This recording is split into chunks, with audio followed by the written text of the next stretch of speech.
Not everything was calm from the very morning, because the wedding was supposed to take place today. The girl who was the hero of the occasion, for some reason, began to behave strangely a few hours later. She even accidentally knocked over a hot mug, although she was warned that they had brought boiling water. The lady's name was Rosanna Leylatan, and from that moment on, she kept a big and important secret to herself. The whole point was that this body had accidentally gone to another person, and he couldn't believe it. None of the servants could have imagined that in the mistress's place, there was now a completely different girl. Of course, the heroine had no intention of admitting that she had taken someone else's body before the wedding. So the bewilderment on the maids' faces was a completely natural reaction to the lady's oddities. It took a great deal of effort for Rosanna to pretend that she had not changed in her behavior. But no matter how hard the heroine tried, she was never able to completely convince her assistants. Previously, the lady had no name, but now she was the illegitimate child of the Duke of Leylatan himself. It was this man who decided to exchange his daughter in order to gain profitable connections with the Marquis of Gisalia. The maids were well aware of their master's cruel plans, but no one dared to interfere. But Rosanna was no longer the quiet and submissive girl who had given herself up to marriage. So the Duke, at first glance, noticed an incomprehensible confidence and strength in his daughter.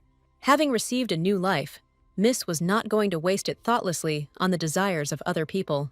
So the first thing she did was cancel her wedding, which she never even thought of agreeing to. In the past, the heroine was a guardian of the empire, and she was called upon only to win the war.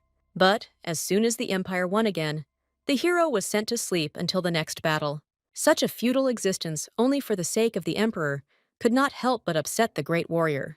More than anything in the world, the girl wanted to stop this crazy cycle of calls. She was hurt by the fact that personal freedom and desires had never existed in her life. Being a hero, the lady was forced to blindly follow all the orders of the current ruler. And then suddenly, the girl opened her eyes. But her own body did not belong to her before. There was no hint of blood or screams of terror around, only the silence and tranquility of the estate. Only the reflection in the mirror could tell the heroine that, for some reason, she had ended up in another body. The heroine remembered that this girl had a very sad fate due to her illegitimate birth. No matter how much Rosanna tried to be friends with her father, it was all absolutely useless. Wanting to prove to her father that she was capable of great things, Leylatan chose a political marriage for herself. But even this decision could not save the lady from death, as she jumped off the cliff out of despair. And now this stupid duke stood before the new Rosanna, not suspecting that he could kill her. But the current girl did not need her father's love, because she only wanted to be free. For the first time in her life, the heroine said something that a real Lady Leylatan would never have dared to do. And now, Rosanne was about to break off her wedding with the groom she actually hated. The Duke's reaction was predictable, as he began to swing his arms in indignation. And this time, for the first time, the girl felt severe pain even from a slight touch. The heroine did not expect that her new body would be unable to withstand any damage. For fun, she decided to test the Duke's resilience to understand the patience of the people. The lady's strength was so great that after just a moment, the man winced in pain. This is how Rosanne made it clear that she was no longer going to be a puppet in other hands. Leylatan had never encountered resistance from his daughter before, so he couldn't respond. From his face, the heroine guessed that her father would not dare to disturb her in the near future. It has been about 10 years since the great warrior was last sealed, and the girl had no idea what had gone wrong, since she found herself in the body of an illegitimate aristocrat. But even so, Rosanna was delighted by the bright colors of this world, which she had not seen before. Now, Miss finally received the long-awaited freedom and could calmly enjoy everything. This realization almost brought tears to Leylatan's eyes, even though she couldn't afford to ruin her makeup.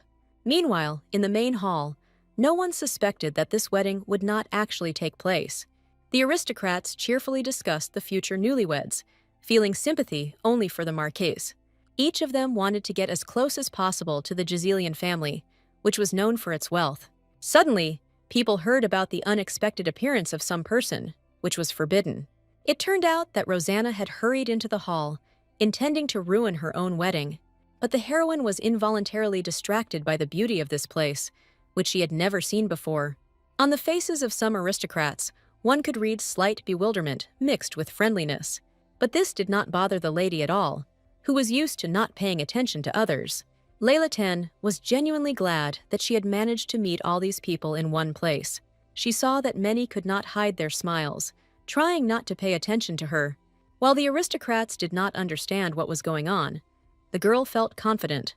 The noble ladies even considered themselves insulted, since they had no intention of forgetting the wedding. Only now Rosanna announced that there will actually be no wedding. As the girl expected, her words caused great bewilderment among the aristocrats, who had expected a different outcome. The people who were most indignant were those who could have benefited greatly from this union. But no one could convince Rosanna that she had no intention of wasting her life on unnecessary things. No matter how much people around her were arguing, unhappy with this decision, the lady didn't even pay attention to them. Roseanne was the only one canceling her wedding that day, and so she felt she had every right to do so. The aristocrats had not yet realized that they could no longer influence this lady in any way, all because the great warrior knew better than anyone what a coward Duke Leilaten was. So she did not listen to anyone in this room. Because the emperor had no power over her, Rosanna couldn't help but notice that some of the strength from her previous body still remained with her. For example, the girl could sense the presence of people several meters away, and she was strong. So she almost immediately noticed that the failed groom was approaching her down the corridor. The boy turned out to be even uglier in appearance than in the memories of the Duke of Leilaten's daughter. The heroine had no intention of feeling sorry for this man, whom she was seeing for the second time in her life. But Alex couldn't just let go of the girl, a union with whom would bring him a lot. While Rosanna was once again losing her freedom, the Marquise's son was acquiring good connections. For the first time in his life, the guy faced such obvious opposition from such a young lady. He didn't perceive the girl as a worthy rival, so he even allowed himself to shout. Alex was confident that Duke Leilaten would not miss such a good opportunity for unification. The Marquise's son had no idea that the heroine did not feel her father's power over her. Instead, she once again reminded us of the dissolution of the political wedding. There was no hint of fear or respect in Rosanna's eyes for the man standing in front of her. All this only angered the Marquise's son even more, as he was used to everyone complimenting him. And it was only from this strange girl that the guy was never able to achieve a relationship worthy of him. Alex could no longer tolerate this, although he was not allowed to use force. But suddenly, a completely different person, who happened to be passing by, stood up for the Duke's daughter. It was Duke Chaitin Varfos, who was drawing attention to the injustice around him. The boy enjoyed popularity and authority, although he was the illegitimate son of the emperor. But the girl was much more attracted to his beautiful scarlet eyes, which seemed to glow. Next to him, the Marquis immediately began to seem almost ugly, although he had a pleasant appearance. Rosanna was unnerved by the fact that she did not sense the Duke's presence, although she was sensitive to such things. To Leilaten's surprise, Alex began to tremble with excitement and fear. Unable to hide his emotions, few people around Chaitin could remain calm, as his aura was so oppressive. And this time, Varfeus was clearly ill-disposed towards the Marquise's son. Alex didn't expect that such a rich and famous man would actually accept the wedding invitation. The result of his careless behavior was the displeasure of the Duke, who was a dangerous person. After all, the Leilaten house was closely connected to the emperor, so Chaitin was furious. Therefore, Varfeus had no right to ignore such behavior, even from an aristocrat.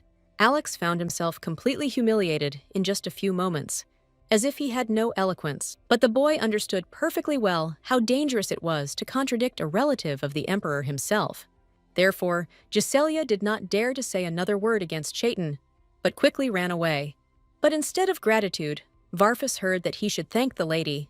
The guy didn't understand at all the train of thought of the girl whom he had just saved from her annoying fiancé. But the heroine remembered that the Duke was not held in high esteem by the emperor, and this wedding would strengthen him. So it turned out that the dissolution of the relationship between Giselius and Leilaten was only to the advantage of the Varfus family. The heroine's thoughts were fundamentally different from what other ladies might have said in her place. Therefore, it was much more difficult for the Duke to find words that were delicate enough for Miss. The only thing that saved him from the conversation was that his father wanted to see his son, who had recently returned from the war. Chaitin had such good manners that he congratulated Rosanna on breaking off her engagement. The guy saw that the girl was not at all sad about this, because she did not want a wedding. With his behavior, Varfus left a good impression on the lady who hid her identity. She knew that the ruler should have already noticed her disappearance, but she chose a wait-and-see tactic. Meanwhile, the emperor was furious and destroying everything around him because he had lost the great warrior. The man was in deep despair because he could do little without an obedient hero by his side. The ruler would never have let the girl go if he had not accidentally lost her among the people. And now, he didn't even suspect that the heroine had ended up in the body of the Duke of Leylaten's daughter. The girl had to come to terms with the fact that her new body had almost no physical strength. Meanwhile, her feelings were still as heightened as in her past life during the wars. Not everything was so simple in the lady's life, because she had to somehow preserve the freedom she had received.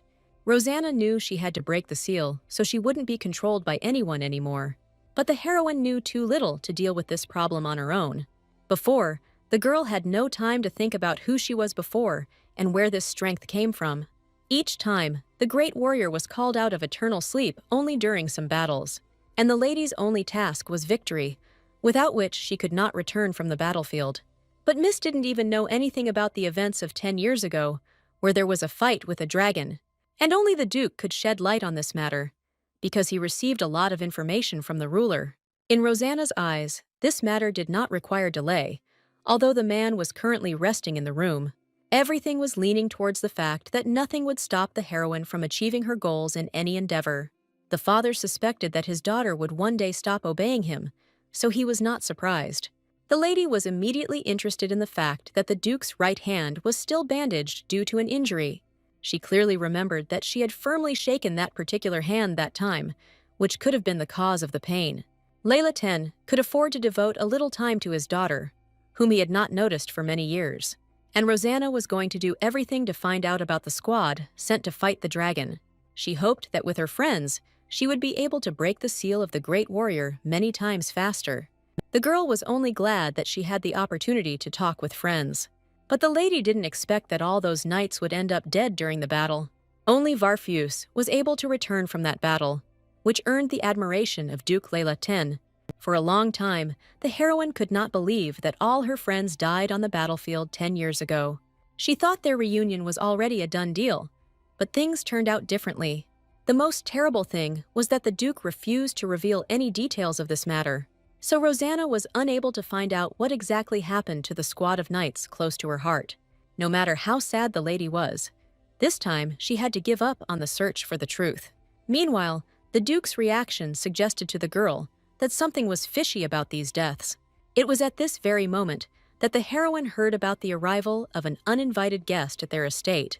Rosanna just wanted to meet Duke Varfus, and he himself came to her house. Before anyone could stop her, the girl ran as fast as she could towards the living room. She understood that if she didn't make it in time, she wouldn't be able to talk to this important person in person. But only Chaitin could tell what happened to the other knights in the battle. That is why the lady did not hesitate, because the opportunity to find out the truth was just a meter away from her. Suddenly, the Duke himself asked if Leylaten had anything to do with the sealing of the Black Dragon. More than anything in the world, the heroine was afraid that this guy of imperial blood could recognize her. Therefore, he could become a problem for the lady that needed to be urgently resolved. But it turned out that the Duke had no suspicions about another soul in Rosanna's body. Instead, he noticed that in her company, the voice in his head became quieter. Only after touching the girl's hand did the dragon's curse stop working on the guy. The heroine had never heard of sealing having such terrible properties before. Now, Chaitin needed Rosanna's support.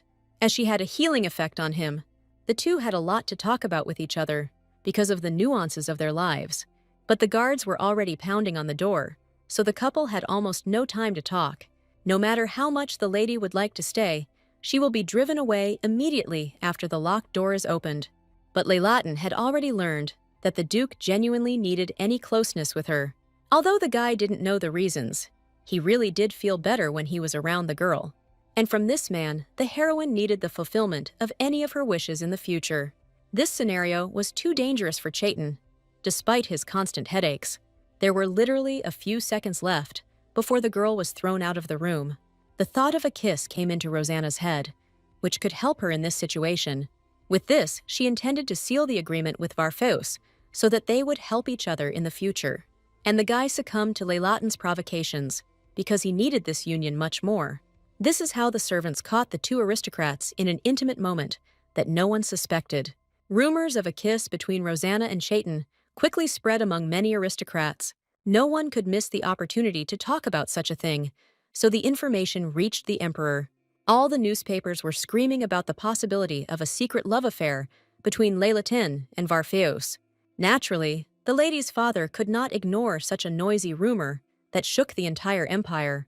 Rosanna behaved well in front of the Duke, who decided to teach her how to behave. No matter how hard the man tried, not even a drop of the necessary conscience awakened in the miss. But Leilaton could not leave such an incident unattended, so he came up with a punishment for his daughter. He had no idea that house arrest did not bring any inconvenience to the reborn heroine. During the conversation, the girl noticed that her father still wore a bandage on his arm, but it seemed to her that she was able to cope with the power that she inherited from her previous incarnation.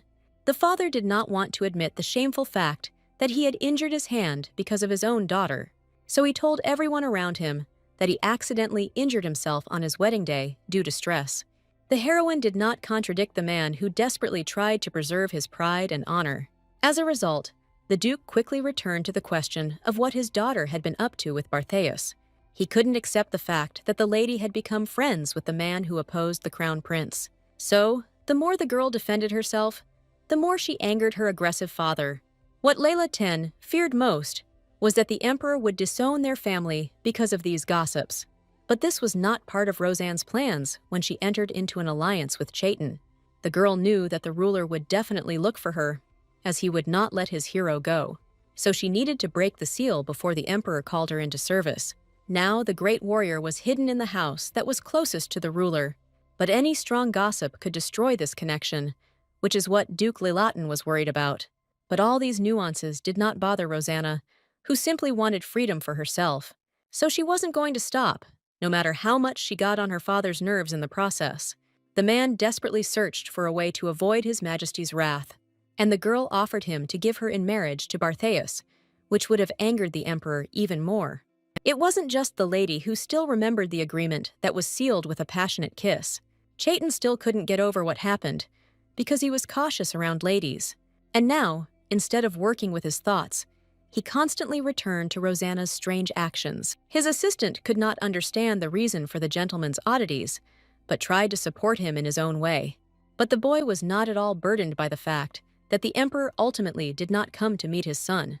He was much more worried about the kiss that was performed at the request of the Duke's daughter. Paul was considered a master in love affairs, since he had a beloved wife for a long time. But even he did not expect that love would ever overtake his stern and cold master. The assistant's face showed that he was eager to tell everyone around him about this news. But Chaitin confessed to Paul about the kiss only because the knight was not one to talk. He changed radically only when it came to his beloved wife and work. And now he was sure that the lady had feelings for the Duke. Otherwise, why would she have wanted a kiss? And the assistant personally was in favor of Varfeus not missing such a wonderful opportunity. The guy was in a bad position as his artifact was gradually being destroyed, and the voice of the sealed dragon grew stronger every day due to the awakening of its power. Only Rosanna, with her mere presence, removed all the negative effects of the curse from the Duke. So Varfeus had no doubt that he needed this strange daughter of the Duke of Leilaton. Meanwhile, the heroine suffered from boredom, as she spent her time aimlessly in the garden. Previously, the girl didn't even have time to properly rest after a battle. And now she spent her days looking at nature and eating delicious food from the estate's best chef. But the heroine had no idea that the maids were still laughing at her. The assistants had fun watching the lady unable to open the jar of jam herself. And before, everything was really like that. But now Rosanna had incredible powers. None of the maids expected that the lady would easily handle the jar in a couple of seconds. But they were hoping for a fun spectacle, which was not destined to take place in the end. Unfortunately for her assistants, the heroine noticed their strange reaction after she opened the jam. The girl often forgot that because of her status, she was not supposed to do anything with her own hands.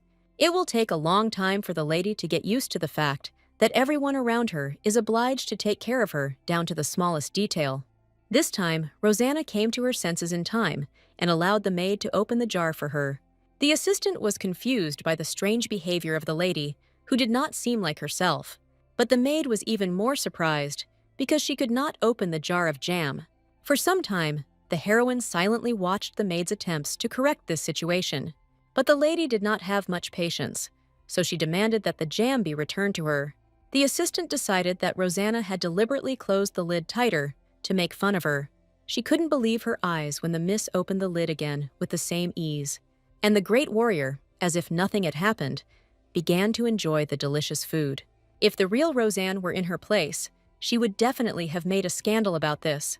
But the heroine didn't even think of being indignant, because she had eaten deliciously and now she was ready to go for a walk. No matter how much time passed, Miss still happily enjoyed the beautiful garden. But this time, something was different, because a small chick accidentally fell from a huge tree. Only thanks to her reflexes from her previous body, the girl caught the bird in time, but just a little more, and the chick could not have been saved after falling from such a height. It was not difficult for the girl to find the nest to which the fallen chick belonged. She felt she had enough strength to help the baby return to his home. Any lady friend would have asked assistance about this, but the heroine is used to solving everything herself. So she bravely climbed the tree, not thinking about the consequences it would cause. Literally, within a few minutes, Rosanna reached the required height where the nest was located. All this time, the chick was trembling with fear because he did not understand that he was being returned home. But he instantly perked up as soon as he felt the presence of his bird family. The girl's adventure did not end there, because there was a good view from the tree. The lady was always interested in observing the empire, for whose sake she had fought so much. And now, Miss could examine a huge number of buildings that were clearly visible. However, the peace around Miss did not last long, as she was soon discovered by her assistants. Rosanna had no idea how much fuss would arise just from her sitting in the tree. All the maids panicked and started looking for people who could help their mistress get down. Miss always thought that ordinary people could climb trees, regardless of their status. But the reaction of her father and his entourage suggested to the lady that it would be better to refrain from this. When the Duke saw his daughter upstairs, he was truly horrified because she was in danger. The situation became so tense that the heroine pretended that she couldn't get down from the tree. But in a past life, it would have taken the girl less than a few seconds to make such a descent. But now she was forced to justify herself to her father for such strange behavior. Rosanna could never in her life understand why the Duke was angry with her for such behavior. The maids also got into trouble, as they didn't keep an eye on the young mistress's antics in time. The girls couldn't say anything in their defense without being fired for their mistake.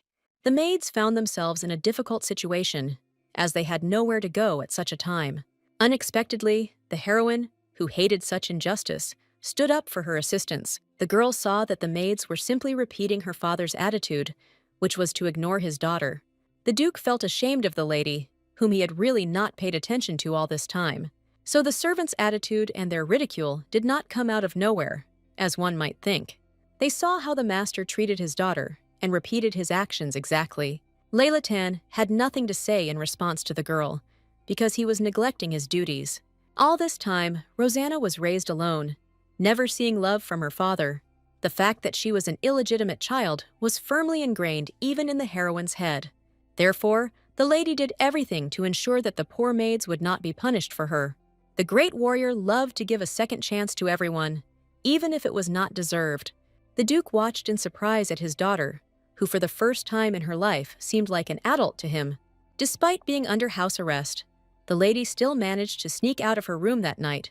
The streets around her seemed dull and merciless to her, despite their festive appearance during the day. The girl tried to hide her identity because she had no right to be in this place, but it did not escape her notice how much rottenness was contained in the empire that seemed beautiful. Since ancient times, all emperors depended on the strength of the hero and called him to every war. But all the rulers ignored the fact that ordinary people were suffering from endless battles. And again, the girl heard cries for help that no one heard in this dark alley. A little girl was attacked by a crowd of bandits who wanted to take her last money for food. The boys didn't pay attention to the baby's tears because they also needed something to eat. But her earnings turned out to be so small that they could hardly feed even one person. The girl tried with all her might to defend her money, which she needed to feed her father, but the bandits were blind to pity and compassion, preferring to continue taking the last. They were not afraid to demonstrate their strength, since no one could resist them anyway. But this time, the heroine was nearby, so she stood up for the little girl. Even Roseanne could see that the bandits were collecting too much money from the poor people. The leader did not take the girl seriously, who seemed fragile and weak in appearance. However, for some reason, he couldn't even move the hand that she grabbed him by. While his comrades encouraged him, the man sank deeper and deeper into the abyss of fear and despair. This was not the first time that the great warrior had encountered the fact that her skills were initially underestimated. But in the end, every such impudent person quickly lost, submitting to a greater force. The gang leader could not accept his stupid defeat, because his assistants were stronger. In his company, there was a man who had never lost a street fight before.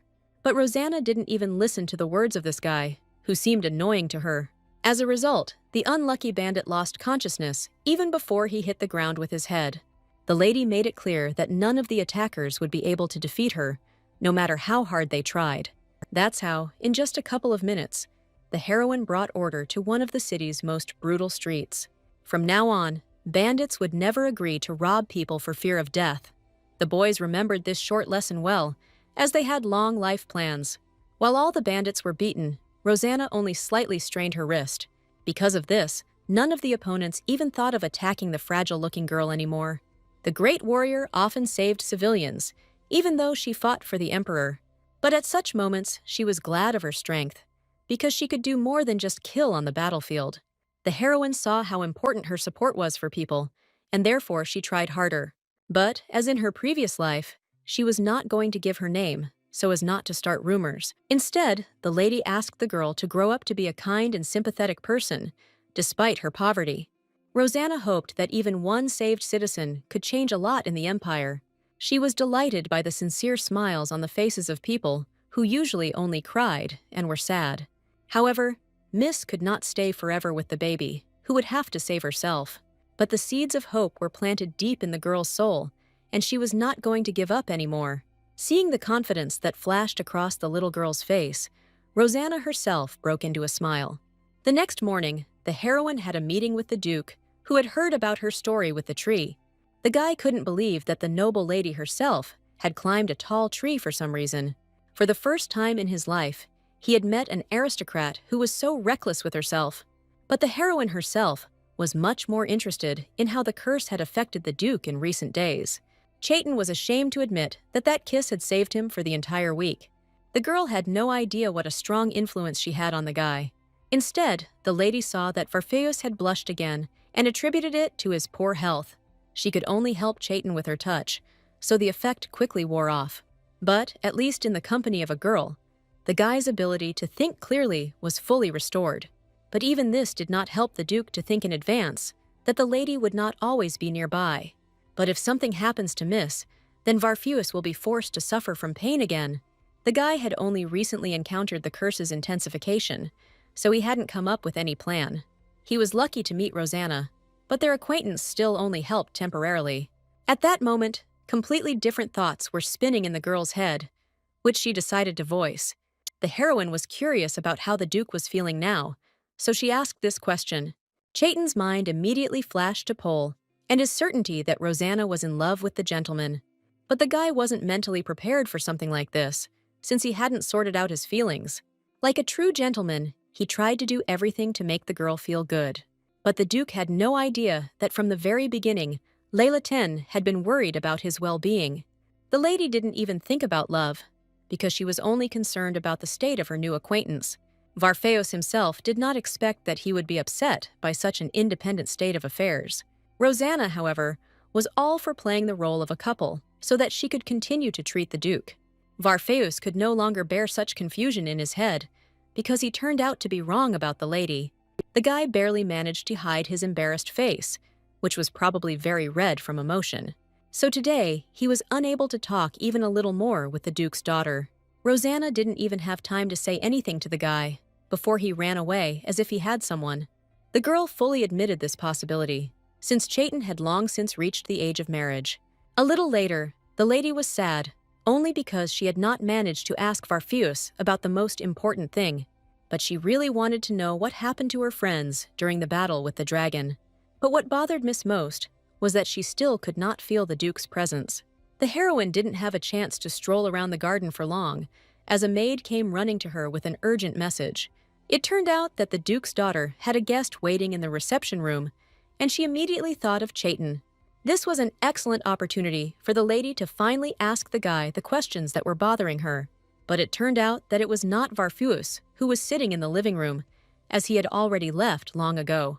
The last thing the great warrior wanted in the world was to meet the crown prince himself.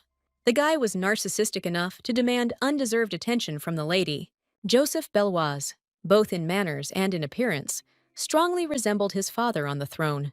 All her life, the heroine was a prisoner of the seal, which was controlled by the imperial family. Each subsequent ruler kept the great warrior on a short leash, and Joseph was no exception, as he planned to rely on the hero for everything during his reign. The girl was so deep in thought that she did not notice the prince's presence in the reception room. But this man was one of those who could have known that her soul had moved into this body. In that case, Rosanna had no choice but to kill this dangerous guy. Seconds seemed like minutes to the girl, who did not know what she should do, and the prince suddenly declared that he had come to take back what had belonged to him from the very beginning. But the lady had no idea that Joseph was talking about marriage, since he did not reveal it to her. Having heard about this, Rosanna completely lost the point of talking with the future heir. It seemed to her that the reason for their meeting would be precisely because the guy revealed her identity. But Joseph was not strong and smart enough to sense the soul of a hero in the lady. Therefore, like an ordinary man, he dreamed of marrying a worthy girl. The prince's strange train of thought calmed the heroine a little, and she was able to think calmly. Only now did Rosanna realize that she wouldn't have been able to get rid of the guy without others noticing. Joseph was too prominent a person for his disappearance to go unnoticed. As the future heir, the boy often communicated with other people through manipulation. But the heroine remembered him as a very small child, so she didn't take him seriously. So it seemed strange to her that Joseph, who had previously barely written, now spoke to her rudely. Belloise's intentions were written on his face, for he was jealous of the lady's relationship with Duke Varfeus. Even if Rosanne hadn't known the guy before, she would still have been able to guess his feelings. Of course, the heroine had no intention of exchanging Chaitin for this arrogant and impudent heir. As a result, the girl angered the prince so much that he threw the precious mug at her. However, the great warrior had no trouble catching the object right out of the air. It was the first time in his life that Joseph had experienced such a good reaction from another girl. Rosanna herself didn't even notice this gesture, since she was acting entirely on reflexes. Such skills deservedly caused concern in the prince, because he did not know how to react. The lady could not miss such a good opportunity to make fun of the stupid heir. Although the miss said with a smile that she would now throw the mug as revenge for the prince's reaction. But the guy clearly felt the incredibly oppressive aura that emanated from every cell of the girl. So Joseph was seriously scared, even though he seemed much stronger than the Duke's daughter. Rosanna was even upset by how gentle and stupid her interlocutor was. She had no intention of causing any harm to the heir, as this would have had consequences. But everything changed as soon as the guy mentioned that he would call on the hero for help. Belloise was completely convinced that the great warrior was just a puppet in the hands of his father. As a result, anger so took hold of the lady's mind that she broke the cup, although she threw it aside. The prince didn't even have time to notice how the mug flew past, as the speed was enormous.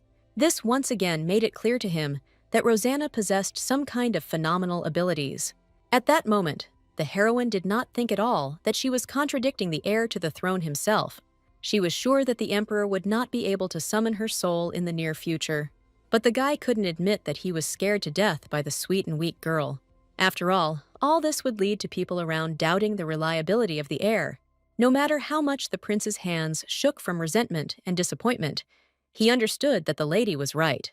It was not Rosanne's plan to completely humiliate Joseph, although she did not like him at all.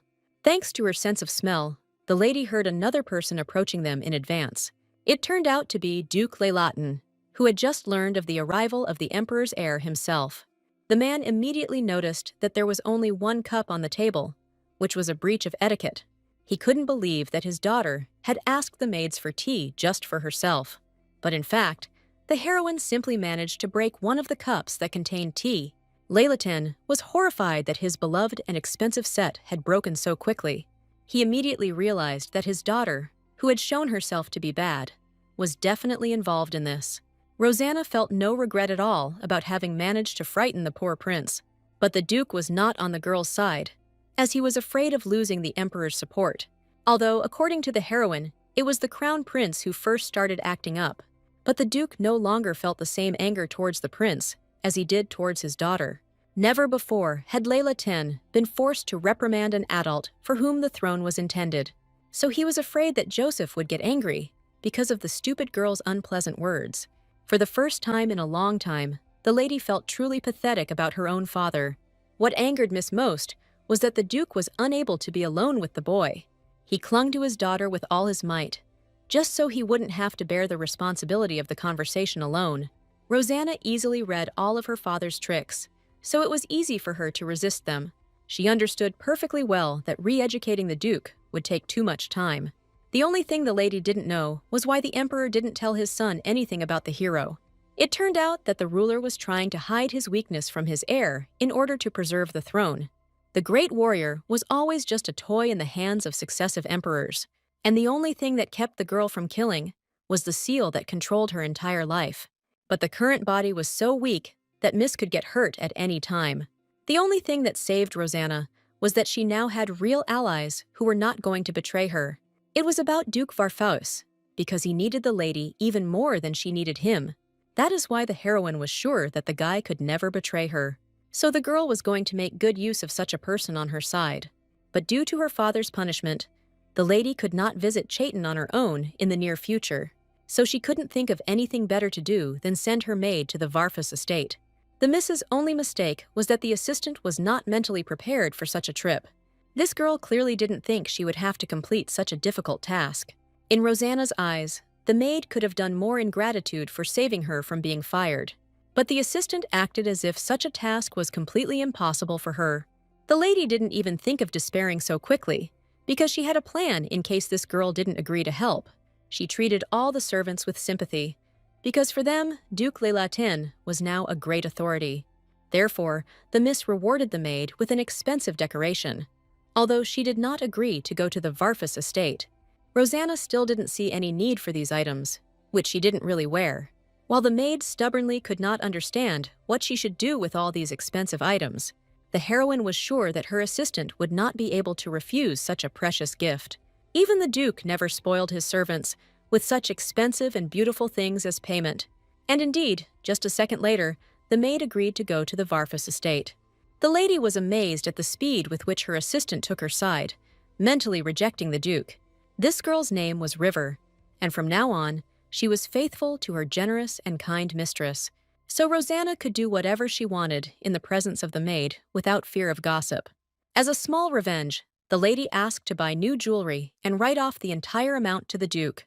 It seemed to her that even this would not be enough after what her stupid father had made her go through. And River was ready to fulfill any request of the Miss, no matter how incredible it seemed. Rosanna didn't feel at all sorry for her father, who would now have to spend a lot of money. She just looked at the jewelry with surprise and saw that some of it was truly expensive.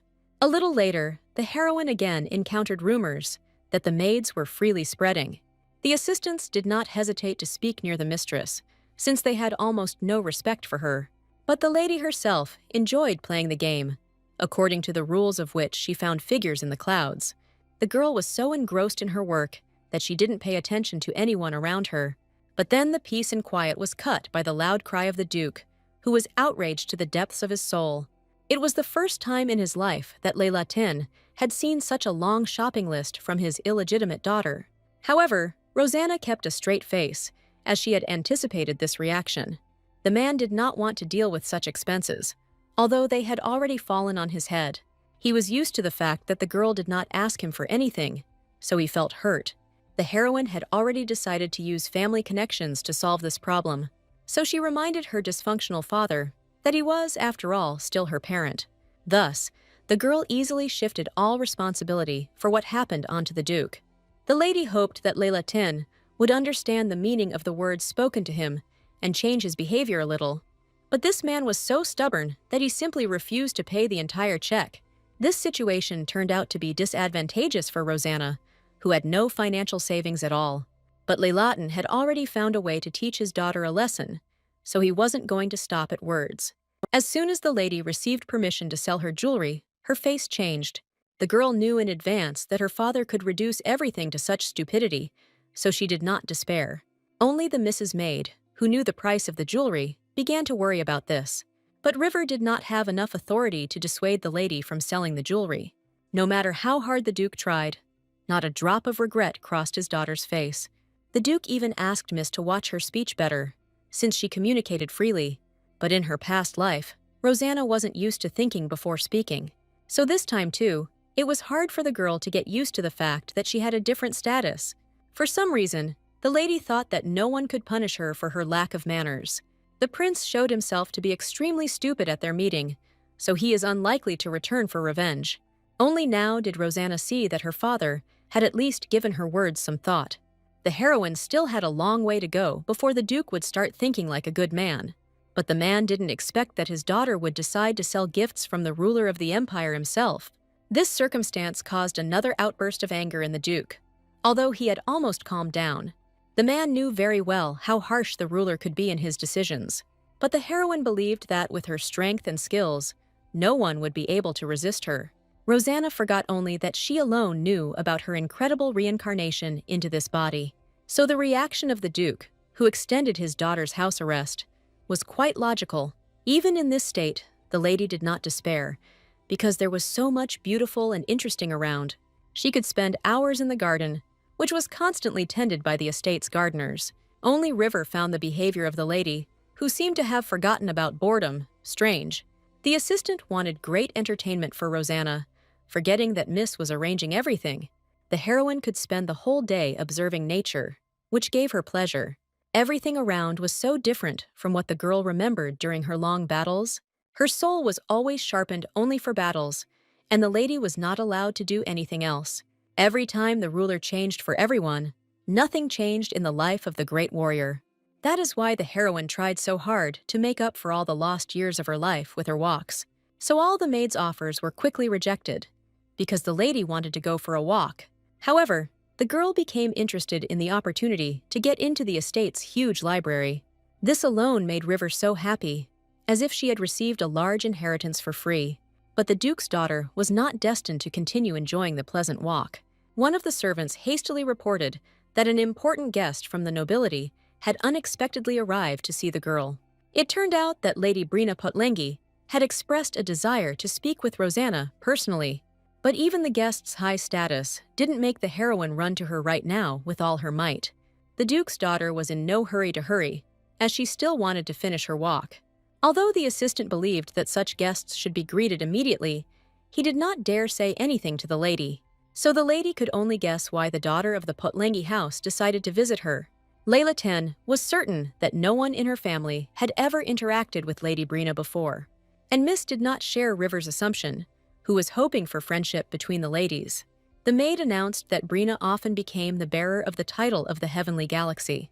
And with this, she made the lady remember how exactly this strange title came into being. Several decades ago, the Emperor summoned the heroine to come up with a gift for the ladies. The girl didn't care about these nuances, but she couldn't refuse the ruler his wishes. In the end, the lady offered this title, if only His Majesty would leave her alone as soon as possible. But Miss couldn't have imagined that after so many years, her joke would become so established in society. The ruler liked this idea so much that he, without a second thought, passed it off as his own. Therefore, all attempts to win this strange title seemed stupid to Rosanna. It turns out that to receive such a title, you don't need to be the smartest lady at all. Over time, this title began to be awarded only to the most beautiful girls. The heroine could not have imagined that everything would turn out this way, but she did not want to participate. The last thing the Duke's daughter was interested in was fighting for the title from the Emperor. Rosanna gave Potlenga enough time to get bored in the estate's living room. It was immediately obvious from the guest that she had not come at all for the sake of friendship with the daughter of the Duke of Leilaton. Even her facial expression showed how hostile Brina was. Upon seeing her, the heroine realized that she had already heard something about this girl's family. Meanwhile, Potlengi expressed her dissatisfaction with the long wait for the meeting. The lady was not accustomed to being treated as anything other than one of the most noble aristocrats. But Rosanna didn't care about all the titles and statuses that the other ladies revered. The Duke's daughter wanted to finish this conversation as quickly as possible because she had not looked around the entire garden. The knight of the Potlengi family could not tolerate such a cold-blooded attitude towards his mistress. But Brina didn't let Marilu deal with the impudent Rosanna, because now was not the time. In the past, Leilatian was much more cautious, but now it's as if she's gone a little crazy. Therefore, Potlengi communicated delicately with the girl, who did not inspire confidence in her. It got to the point that the heroine rudely interrupted her guest, because she remembered her family.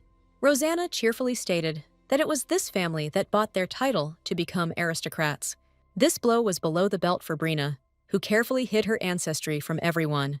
She couldn't even imagine where her peer had learned such an unpleasant fact. This time, Merrill reacted faster than his mistress, throwing a gauntlet in the direction of the Duke's daughter. Rosanne didn't know that this gesture meant accepting a duel if you raised the glove. So the girl found herself in an unusual situation for herself because she accidentally accepted the challenge. The heroine caught the glove purely on reflexes, but found herself drawn into such a complex matter. Although Brina reprimanded the active knight, it was too late to cancel the duel. Potlengi openly laughed at Rosanna, who had so carelessly accepted the fight with the knight.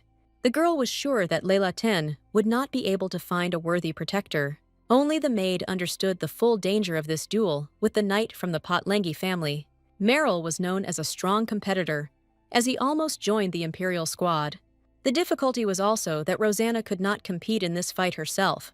Although the heroine would certainly have won, she needed to find a protector for herself. However, the knights of the Leilatian house did not inspire the lady with any confidence in their skills. These guys seemed like ordinary people who could barely hold a sword in their hands. They didn't even greet Rosanna. Although River introduced the lady in a timely manner, the heroine immediately realized that these guys only recognized strength, and she seemed weak to them. Therefore, none of the knights looked in the girl's direction, no matter what her status was. But Rosanne was no longer the quiet lady she once was, so she was going to clean up the mess. Now she remembered very well how she had previously communicated with such people in the role of a great warrior. The maid quickly became horrified by the mistress's rude words, because a lady could not speak like that. But the knights did not blink an eye, as they often heard the Duke scold them for their laziness.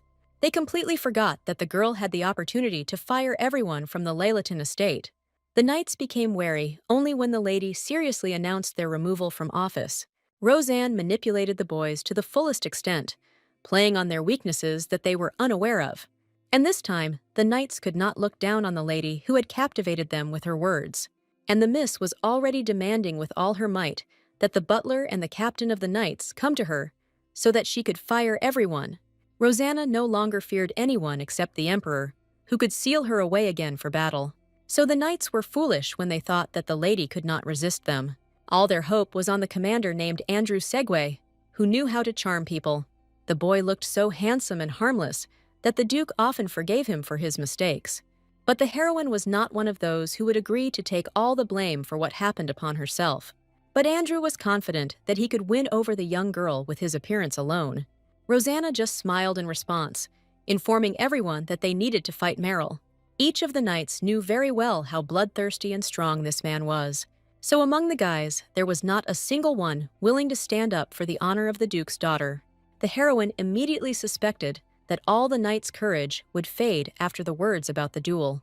Even Segway was not ready to fight Merrill, who was widely known in their circles. Even the most foolish person would have realized that the boys were very scared at this prospect. Rosanne had no intention of pitying the cowards who were unable to stand up for her.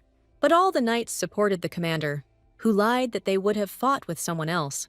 Therefore, the lady did not mince her words when she reported the weakness of the knights before her. The girl had fought a lot shoulder to shoulder with real warriors, so she knew how to identify them. And the assistants of the Leilatian estate looked nothing like lost kittens. Andrew was not one to tolerate such open humiliation directed at him. So Segway got really angry, even though he was only shaking in fear of the other guy. But the commander had enough strength to deal with the girl, no matter how stupid it might look. So the guy was going to punish the impudent girl, even though she was the Duke's daughter. It seemed to Andrew that as soon as he drew his sword, the lady would immediately change her mind. But something went wrong at the very beginning of this decision, because the commander could not move from his place. The heroine pressed lightly on the hilt of the sword, but this was enough for Segway to lose to her. The knights had no doubt in the commander's victory, wanting to teach the lady a lesson too. Andrew saw that Miss held his sword with only one hand, but he could not draw the weapon. The realization that he was not strong enough fell like a heavy burden on the commander of the knights. For a few minutes, Rosanna was able to completely suppress the guy's will to fight. The girl's face did not change at all, but the knight felt incredible fear. Andrew was smart enough to stop his futile attempts to win over this lady. Instead, he bowed his head to the Duke's daughter, who was many times stronger than him. The heroine was satisfied with such submission because she did not intend to achieve anything more. But the other knights still had no idea why the commander had made such a decision. The boys were confident that their skills would be sufficient to enlist in another service, so they didn't understand why they had to bow down to a fragile and self-satisfied girl. However, just a moment later, everyone who had previously laughed at Miss knelt before her. Rosanna had no doubt that she would be able to achieve fair treatment. Her mission was accomplished at this point, as Andrew was already scared to death by the lady's power. Although the heroine brought order to the Duke's army, she was still unable to find a protector for herself. But the great warrior didn't expect that River would accidentally see all her actions. The maid stubbornly pretended that nothing unusual had just happened before her eyes.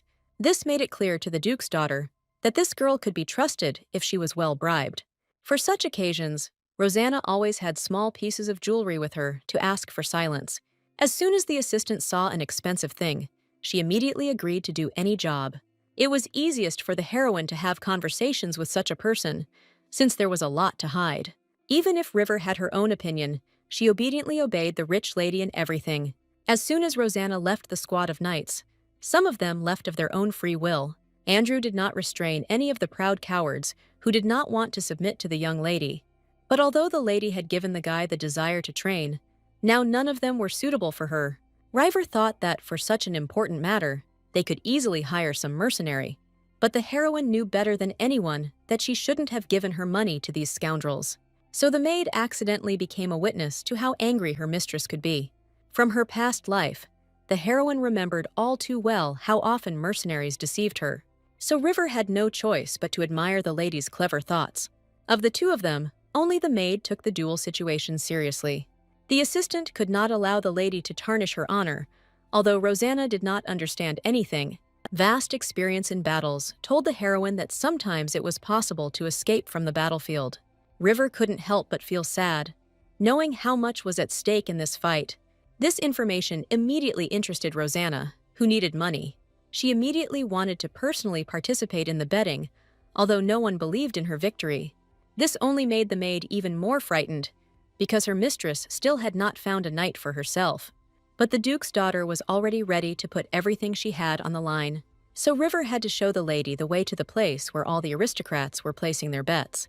Potlengi was supported most of all by the Marquis's son, Giselius, who wanted revenge on Layla Ten. He personally placed a large bet on Brina's victory, expecting her to win. Like all the other aristocrats, Alex didn't even consider the options for Rosanna's victory. At that moment, Potlengi attracted all eyes, which only made the girl happy. Therefore, she boldly raised her own stakes, causing approval and admiration among those around her. Brina had faith in Meryl and knew that none of the knights of House Leylathan would oppose her. This continued until the aristocrats heard an incomprehensible noise from the side. It turned out that Rosanna had to fight her way into the room to place her bet, but the girl acted as if she hadn't just almost fought with the guards. The heroine was confident in herself and her victory, contrary to the opinion of everyone else. When he saw his ex-fiancée, Alex was the first to shout that he didn't want to see the girl here. But this attitude did not at all embarrass the warrior, who often frightened other people. The Marquis's son was the first to throw the impudent Rosanna out the door, not wanting to involve her in conversations. But the lady managed to declare that she was going to bet a large sum on her victory in the duel. She sincerely did not understand why everyone around her reacted so strangely to her simple desire. Rosanna believed in her victory, so she wanted to use betting as a source of income. Alex yelled at the lady the most, because he was still angry about the breakup of their wedding.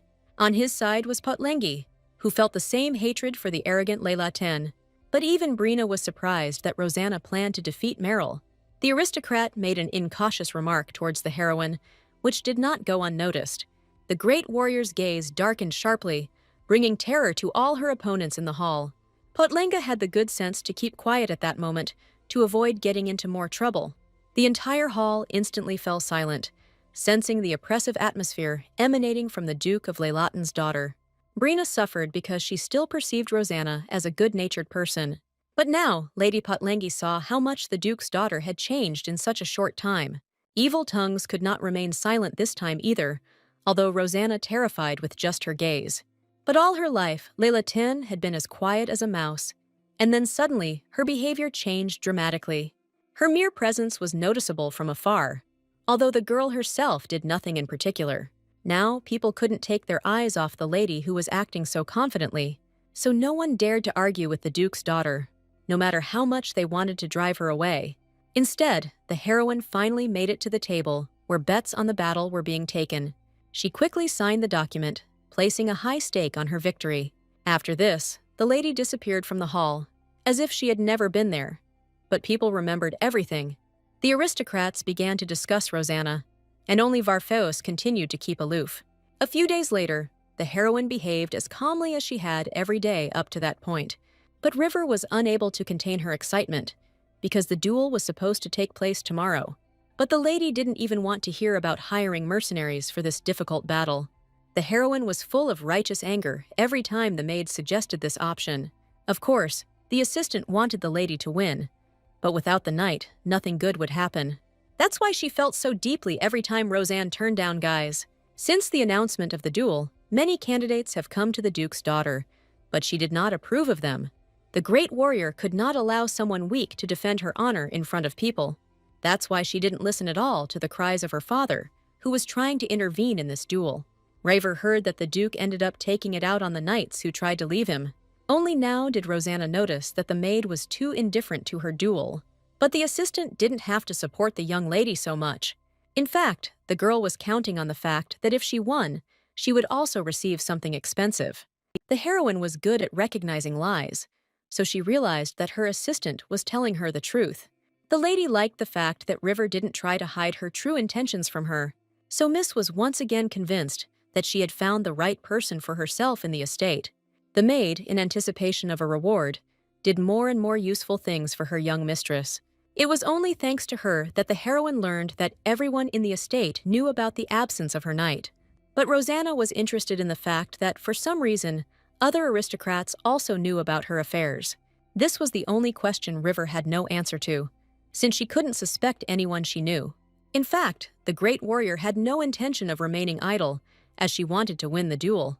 That is why she invited Duke Bartheus, whose arrival was announced by the servants. The girl had no doubt that this guy would be able to win money for her tomorrow. All that remained was to persuade Chaitin to take part in the battle to defend Layla Ten's honor.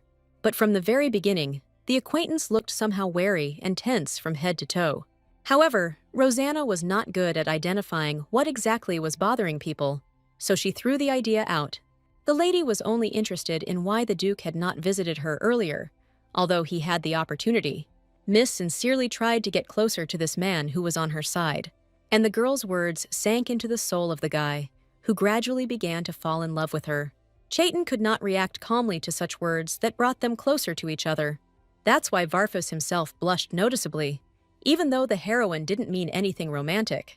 This reaction from her friend seemed strange to Rosanna, who rarely interacted with people.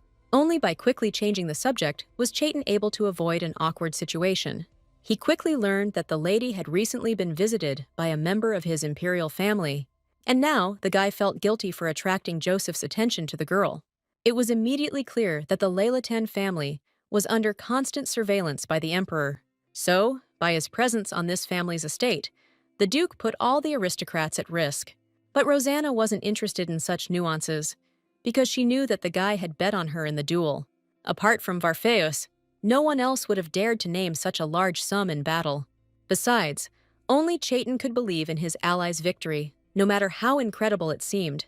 So the heroine quickly figured out the person who bet on her, despite the general condemnation. But the Duke specifically paid the servants to ensure their silence about this matter. But nothing came of it, because the lady quickly received all the necessary information about her friend. So now Miss was wondering why the guy visited her after so much time. Only at that moment did the Duke realize that he would not be able to hide anything from this intelligent lady. Therefore, he honestly admitted that he would like to offer his help to the Miss for the duel. But Varfus meant that he would send one of his knights to protect the girl. This arrangement did not suit the heroine, which she immediately demonstrated with her abrupt and active actions. This was not at all what the great warrior of the Empire had originally expected. She wanted Chaitin to personally fight for her in the duel, because he could win. But the guy was held back by the fact that only famous knights could participate in the battle. Although he was one of those whom the ruler constantly sent to the battlefield for the sake of victory. So Rosanna was not wrong when she considered Chaitin to be the best knight in the Empire. The guy was only restrained by moral norms and rules, which he always honestly observed. Even in her previous body, the lady had the opportunity to observe how important these nuances were for the Duke. She supervised little Chaitin, who was already sent to war at that age. Therefore, the lady knew her ally better than anyone, and believed that she could trust him. Rosanna was not going to accept the Duke's refusal, because only he could defeat Meryl. All this time, the girl helped Varfeus fight the terrible curse with all her might. So the guy was attached to this lady much deeper than he himself could suspect. There was no reason for Chaitin to refuse Rosanna after everything she had done for him. The heroine knew in advance that the guy would fall for her words, which is why she chose him. The girl needed all the interest on the invested money that victory could bring. She was not at all afraid of the crown prince, since she herself was the hero he could summon. But Varfus knew how dangerous his relatives could be if angered. Rosanne was still angry at Joseph for daring to throw a cup at her. As soon as the Duke heard about this incident, his face immediately changed. The boy seemed genuinely concerned about what had happened to the Duke's daughter not long ago. The great warrior didn't know how much the aristocrats worried about even a small scratch. And now she felt all the care from the Duke, who was trying to help her. The lady felt awkward for a moment, because no one had ever worried about her injuries before. But she quickly changed the subject, saying that the prince had threatened to summon a hero to the estate. Chaitin knew better than anyone how strong the Empire's great warrior was. However, the guy had no doubt that the woman would not hurt the innocent in vain. As a child, Varfeus was able to personally verify how honest and fair the warrior was. Never before had the heroine heard good words about herself, who killed many people in the war. But deep down, the girl always wanted to prove that she was actually a good person. And by chance, the Duke gave the lady this hope, because he madly believed in the hero's actions. No matter how hard the guy tried to develop, he could never get close to that woman's strength. But now, the lady surprised him by saying that it was not the time to talk about the hero, because they had to portray love. At the very beginning of their union, the guy and the girl agreed to pretend to be lovers. And still, Chaitin could hardly restrain himself from taking the lady's hand to make himself feel better. Therefore, when Miss herself went to the meeting, the guy had no choice but to resign himself. Only Rosanna could bring the Duke the peace he longed for, and she understood it. So Varfeus had to agree to duel to maintain this relationship. After all, the curse was becoming stronger and stronger. But in the company of the girl, the guy did not feel its effects. The next day was the time for the duel, which many aristocrats gathered to watch. Brina personally was delighted by the number of people who gathered for such a fascinating spectacle. The girl did everything to ensure her victory, as she invited Alex Jazelia to host the duel. But Rosanna didn't pay any attention to such an obvious setup from her cunning rival. The girl did not suspect anything, because she had no doubt in her victory in the duel. Potlengi quickly decided that the daughter of Duke Leilatin had never found a knight for herself, which was a real shame, but she didn't expect that Rosanna would have a protector, especially one so famous in the Empire. Chaitin appeared unexpectedly for everyone, since he was famous for trying to avoid such events. So the atmosphere in society changed dramatically after the guy arrived, although no one tried to show it. Only Brina dared to ask why the Duke had come to such a modest duel. Potlengi didn't expect that Varfeus would not only be on Rosanna's side, but would also defend her today. The lady refused to believe that Chaitin had voluntarily decided to interfere in the affairs of the Duke of Leylatin's daughter. But Varfus's face made it clear that he would not tolerate any suspicions towards him from the outside. So all Brina could do was shut her mouth and silently accept the fact that Rosanna had found a powerful ally. Fear of possible defeat and subsequent rumors filled Putlenga's entire consciousness. She couldn't just accept such strong rivals for the Duke's daughter. The girl appealed to everyone to seek justice and remove Chaitin from the fight. However, in this case, Rosanne had logical arguments in defense of the guy. No one could deny that Varfeus, as a knight, had participated in battles, which was what the lady was pressing for. So Brina couldn't achieve anything with her little performance in front of everyone. Whatever Potlengi says now, Chaitin will take part in the duel on Rosanna's side. So the start of the competition was soon announced, and the Duke was not at all worried about it. Unlike him, Meryl was worried about the possibility of losing, because he was not as strong. But it was not in the knight's nature to retreat from a fight that he himself had declared not long ago. Seeing the doubt on the boy's face, the Duke allowed him to attack first to give him an advantage. Meryl had no idea that even such an indulgence would not be enough for him to win. It was no trouble at all for Chaitin to dodge the weaker boy's first attack. So, a moment later, the Duke swung his sword towards his opponent for the decisive blow. Chaitin's face did not express an ounce of sympathy towards his naive opponent. Meryl realized his defeat a moment before it happened and didn't have time to react. And so, in a matter of seconds, Varfeus easily defeated the knight who was trying to become an imperial knight. The poor guy was defeated so quickly that he barely had time to defend himself against the Duke. Chaitin did not become arrogant about the victory, since for him it was expected anyway. He was pleased that he was able to bring Rosanna some much-needed financial help. Brina was the most dissatisfied with what happened, although it was already too late. But the heroine behaved relaxed, because everything happened exactly as she wanted. The girl had no idea that all this time she had such an easy way to make money. While Potlengi was burning with shame and disgrace, Rosanna smiled cheerfully at everyone around her. And this joyful smile only caused even more hatred inside the defeated Brina. As a result, for the first time in her life, the daughter of Duke Leylatin earned so much money in one day. Therefore, Miss did not care that the aristocrats began to gossip about her relationship with the Duke. Only River was worried about this, which she honestly admitted to her beloved mistress. But the girl did not expect that.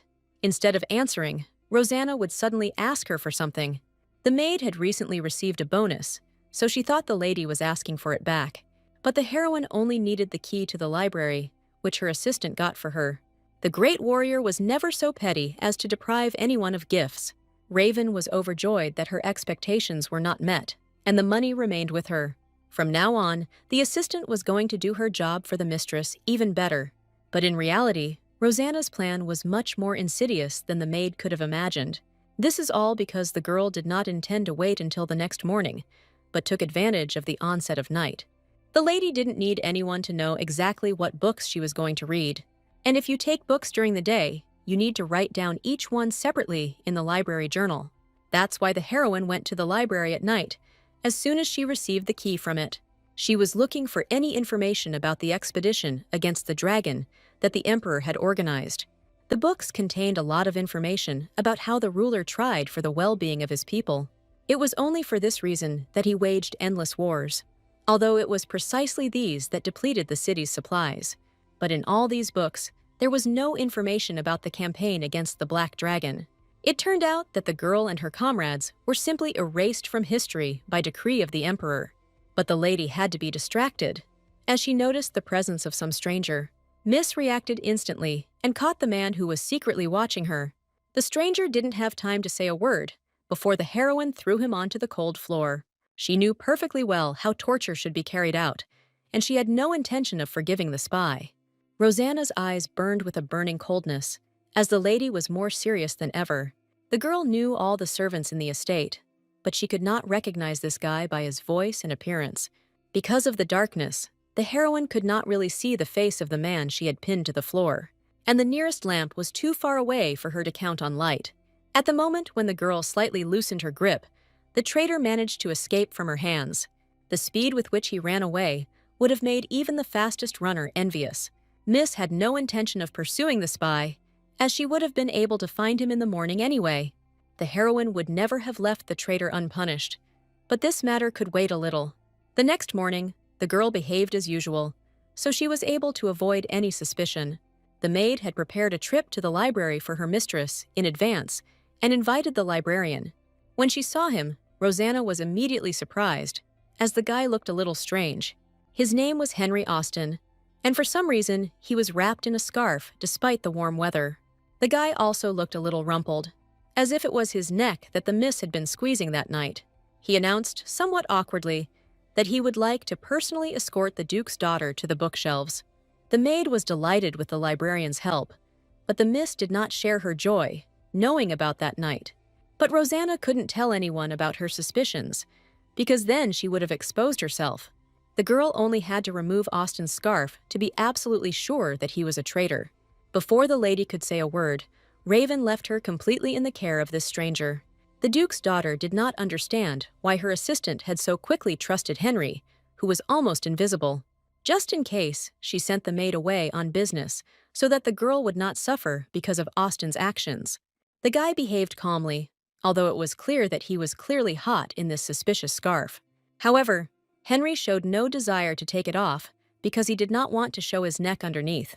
For a moment, Rosanna wondered if it was an innocent person she had been strangling that night. But nothing could be said for sure, because the lady did not yet sense whether the librarian was a spy.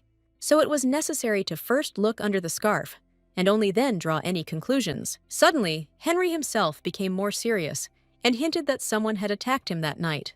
So it became clear to the lady that this was the guy she was dealing with, but he ran away. Austin couldn't lie anyway, so he didn't hide his night meeting for long. But in reality, the librarian had served the Leylatin family faithfully for many years. All his predecessors had carried out a more difficult task, and the guy was in poor health. While the guy was speaking, the miss noticed that he took exactly the same books that she took. This once again awakened in the girl the desire to take the scarf off the librarian in order to find out everything. However, any attempt by Miss to do this would inevitably arouse Henry's suspicion. But Roseanne really needed that scarf to see the supposed bruises on the guy's neck. Only now did Austin realize that it was the Duke of Leylatin's daughter who had attacked him that night. But the heroine easily dodged the librarian's attack, which tried to harm her. She was still able to reach the scarf and unwound it, seeing everything she needed around Austin's neck. The lady no longer doubted that she had accidentally harmed the library's eternal guard. But Henry was in no hurry to admit that he was a spy, because he served this family faithfully. Although he threw the book at the girl, he did so only to protect himself. The book turned out to be a thin children's fairy tale and could not have caused any harm. So Rosanna's suspicions were unfounded, because she had stumbled upon the wrong person. The whole point was that yesterday, Austin was unable to squeeze a word out of himself due to the strength of the Duke's daughter. But the lady couldn't shake the thought that the guy was still behaving strangely, trying to test her. However, the librarian himself only wanted the miss to take full responsibility for her actions. At that moment, they noticed an assistant who clearly knew more than he should have. The guy immediately ran away, although no one tried to accuse him of anything. Henry reacted immediately, as he was sure that there was a spy in the estate. But the guy didn't have time to run after the unknown servant, as the heroine stopped him. The girl was absolutely sure that the traitor would soon be personally exposed. Looking at her bright aura, it was clear that no one would dare doubt the girl's kindness. Besides, Austin, with his physical attributes, wouldn't have been able to catch up with that spy anyway. That is why the lady decided to postpone the capture of the real traitor, who managed to escape. After all, the girl had to sort out the issues in the relationship between her and the librarian. Henry was clearly wary of the lady after everything that had happened last night. The heroine herself was only concerned about whether the guy had managed to tell something to her father or other servants. But Austin considered this to be snitching, so he didn't even think about it. However, the lady was still wary, as she did not know how to bribe this guy. From her face, the librarian quickly realized that the girl was even considering eliminating him. The last thing Henry wanted to do was die before he had fulfilled his duty to the Duke. But the boy's health was too poor for Leylatin to take him into service. So Austin could only hope that Rosanna would accept him into the ranks of her servants. But the heroine remembered all too well how dangerous such one-sided agreements were. She didn't intend to suffer like in her past life, so she refused the guy without hesitation. The lady did not expect that Henry would not back down so easily, because he also had his own desire. He was so persistent, because the fulfillment of his dream depended only on the decision of the young lady. Austin had long been tormented by the fact that he could not properly defend the honor of his family by serving the Duke. Roseanne did not interrupt the librarian, as she was interested to know what he would say. It turned out that it was Henry who ended the line of servants to the Duke due to his health. But Austin still wanted to serve the Leylatin family as closely as possible. But the thing was that the librarian didn't need a lady as an assistant. All her affairs were managed well by just one maid, so the Miss did not have to think about anything. The librarian then furiously declared that he was the only one who knew the young lady's secret. He diligently pressed on the fact that the lady would not be able to kill calmly, although he did not know about her past. Now, when Henry's fate was about to change for the first time in a long time, he didn't want to back down. Roseanne couldn't resist asking the guy a few test questions about who he would serve. And Austin honestly admitted that among the Duke's other children, who are not there, he would not have chosen the lady. The girl liked the honesty of the guy, who was not afraid to object to her right to her face. But Henry did not stop there, because he was confident that the lady had enough strength to resist the emperor. This is exactly what the Leylatin family had been doing all these years, but only Rosanna knew about it. So the heroine no longer doubted that it was worth hiring this man. She promised to find another librarian as soon as possible, so that Henry could get down to business. The great warrior always knew how to choose people, so she began to trust this guy. Henry was truly delighted that his candidacy had finally been approved. He did not tell the lady about his thoughts, because if he knew the Miss's secret, he would have chosen her. This is because Austin never saw anyone else on the throne after the emperor was overthrown. Rosanna had all the qualities to stand up to the stupid and impudent ruler, so Henry had no doubt that a good and bright future awaited him with the girl. As a test task, the lady asked the new assistant to catch that servant. Roseanne immediately realized that this guy was the spy, but she only reported it now. But Austin understood perfectly well how important it was to catch the traitor in the estate. He was shocked that the lady had wasted time talking instead of starting a search. So, in just a moment, there was no trace of Henry, who had quickly fled in the library. The Duke's daughter delegated all the work to the new servant and knight, while she herself continued to rest. She didn't know the spy's purpose, but she planned to figure it out after he was captured. Soon the girl moved to her favorite garden, where she continued to sample the delicacies. The lady had already gotten used to giving jewelry to everyone she liked, and now such a gift went to the cook. The heroine easily parted with her jewelry, while the maids valued it highly. As a result, in a short period of time, Rosanna gathered around herself true and loyal admirers. The girls tried their best not to upset their mistress, even for a moment. But all this was done only in order to continue receiving gifts from Roseanne. The heroine understood the maid's train of thought perfectly well, but she was satisfied with this state of affairs. A couple of minutes later, River returned with a thank you from the satisfied chef. It was not difficult for the maid to push everyone else aside, as if by accident. This assistant was the most intelligent, so she took good care of Miss. But, although the spy had not yet been caught, the heroine did not even think of worrying about her safety. She was completely confident that she could deal with one stupid traitor herself. At that very moment, Rosanna felt the presence of that very guy who was hiding in the bushes. The girl understood that in a little while the guy would run away, so she took action. As soon as the lady's knife flew off somewhere into the bushes, the maids started running around her in horror. The assistants were unaware of their mistress's powers and abilities, so they often underestimated her. But even they had enough hearing to realize that knights were running towards this place as fast as they could. Roseanne once again acted as if nothing unusual was happening around her. But with one movement, the lady caught the spy, whom all the knights in the estate had been chasing for a long time. The guy couldn't pull out the knife that had pinned his hand, so he just whimpered in pain. A few minutes later, the Duke arrived on the scene, rejoicing that the spy had been caught. But the knights had a new problem, which they were embarrassed to even tell their master about. The whole point was that none of the guys were able to pull out the knife that was holding the traitor. No matter how hard the knights tried, everything ended in cries of pain and pleas for salvation from the spy. The traitor himself could not make his fate any easier, so he was forced to suffer constantly. It was the first time Leylatin had seen such measures, so he logically wondered who had done this. Only now did the man notice his daughter nearby, and everything instantly became clear to him. However, the Duke could not say anything to the girl in front of such a large crowd of people. Miss didn't even think that it would be dangerous for her to be nearby, while the knights were worried about this moment. The girl herself walked past her father, not even deigning to glance at him, because she noticed her knife. Miss pretended that her cutlery simply flew away while she was trying to cut the pancakes. Laylaten was so afraid he couldn't unclench his fists, because he remembered the girl's strength during the wedding. However, the man collected his thoughts and said that if Rosanna wanted, she could take her knife back. But the heroine didn't even think about pulling out the knife, because it could have become an excellent tool for interrogation and torture. So the great warrior demonstrated how to properly communicate with spies. The girl herself didn't even notice the cruelty with which she was now treating the guy.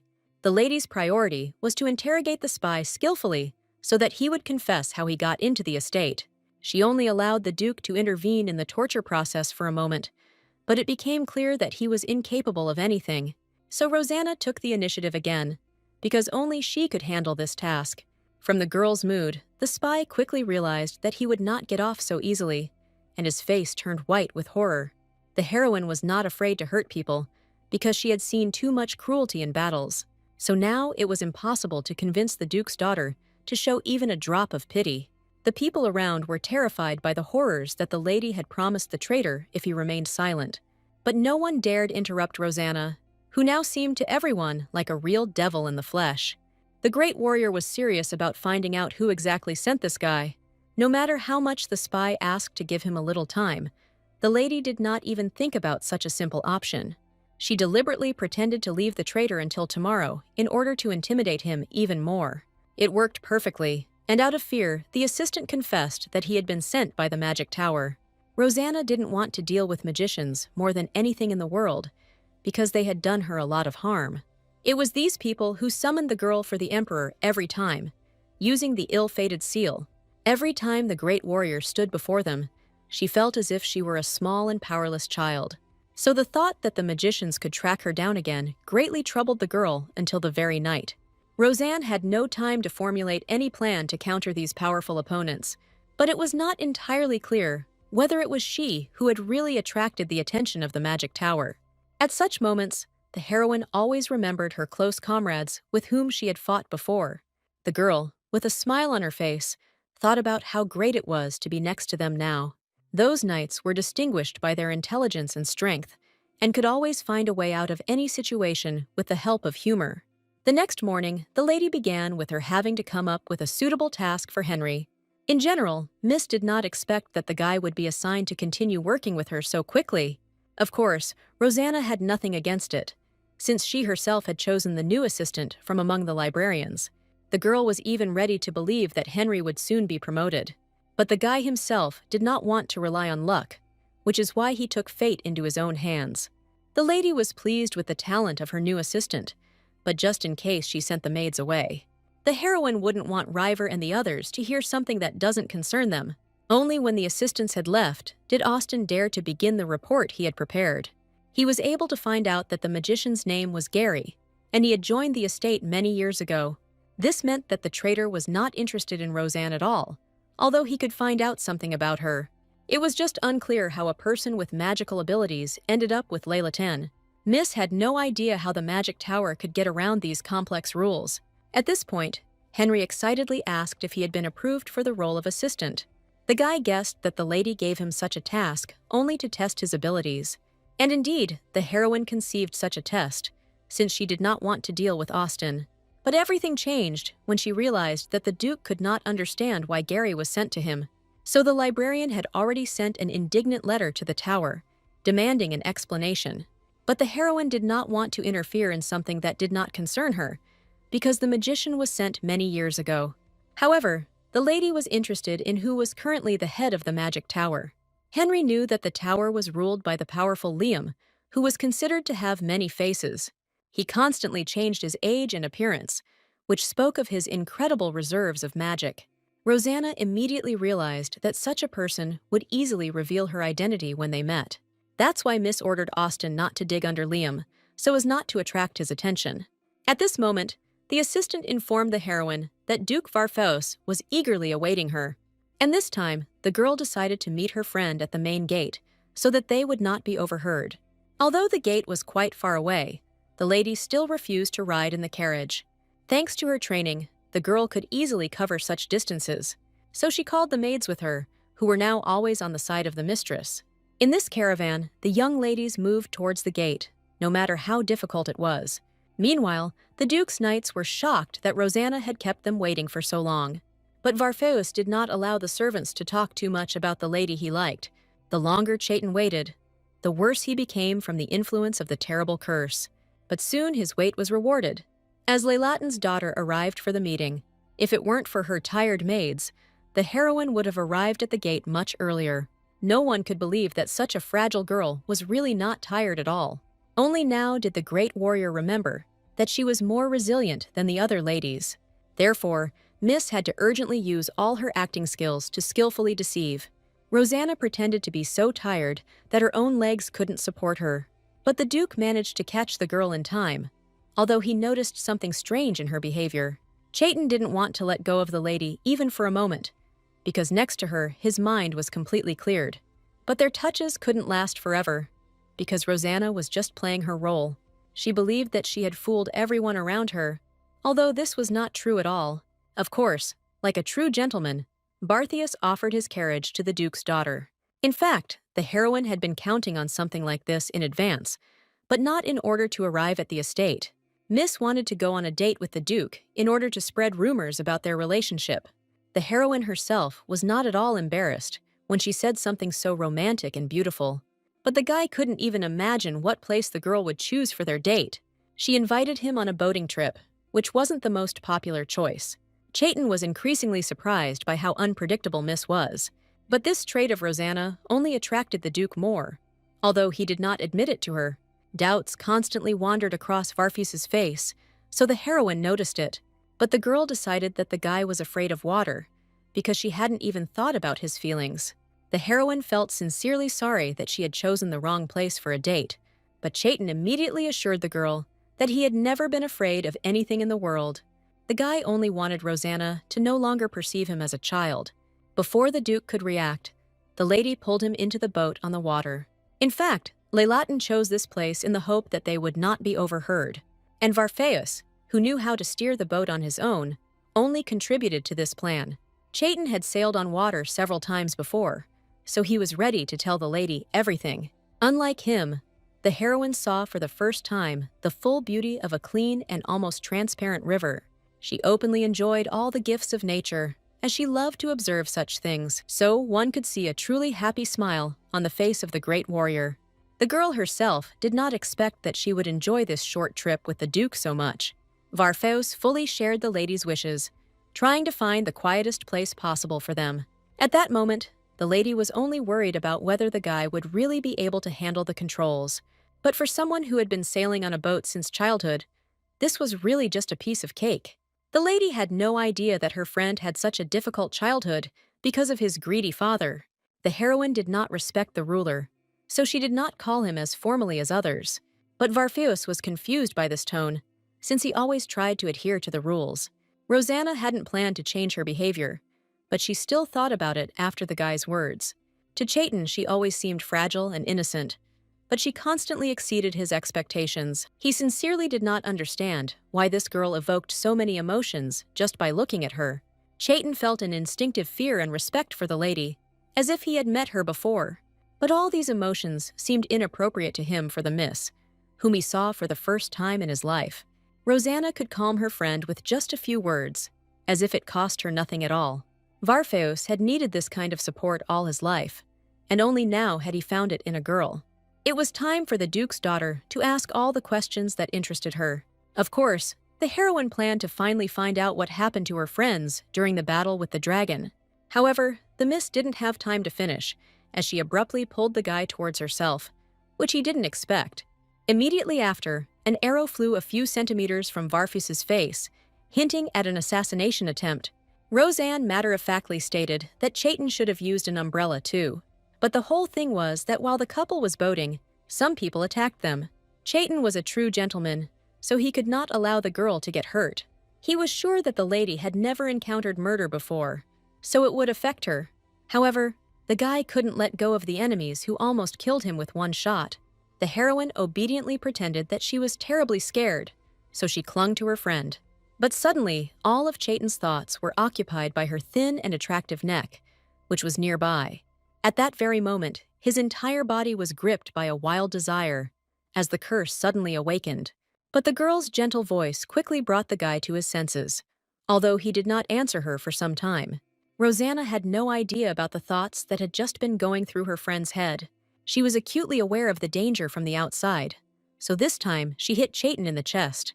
As a result, they both fell to the bottom of the boat, and more arrows flew over their heads. However, the lady managed to once again pretend that her luck was just a coincidence. The Duke had no time to find out the details, because the enemies were not going to wait for the end of their conversation.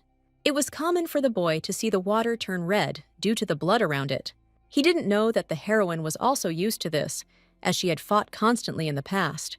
That's why the lady didn't lose her composure now, although any other girl would have been horrified.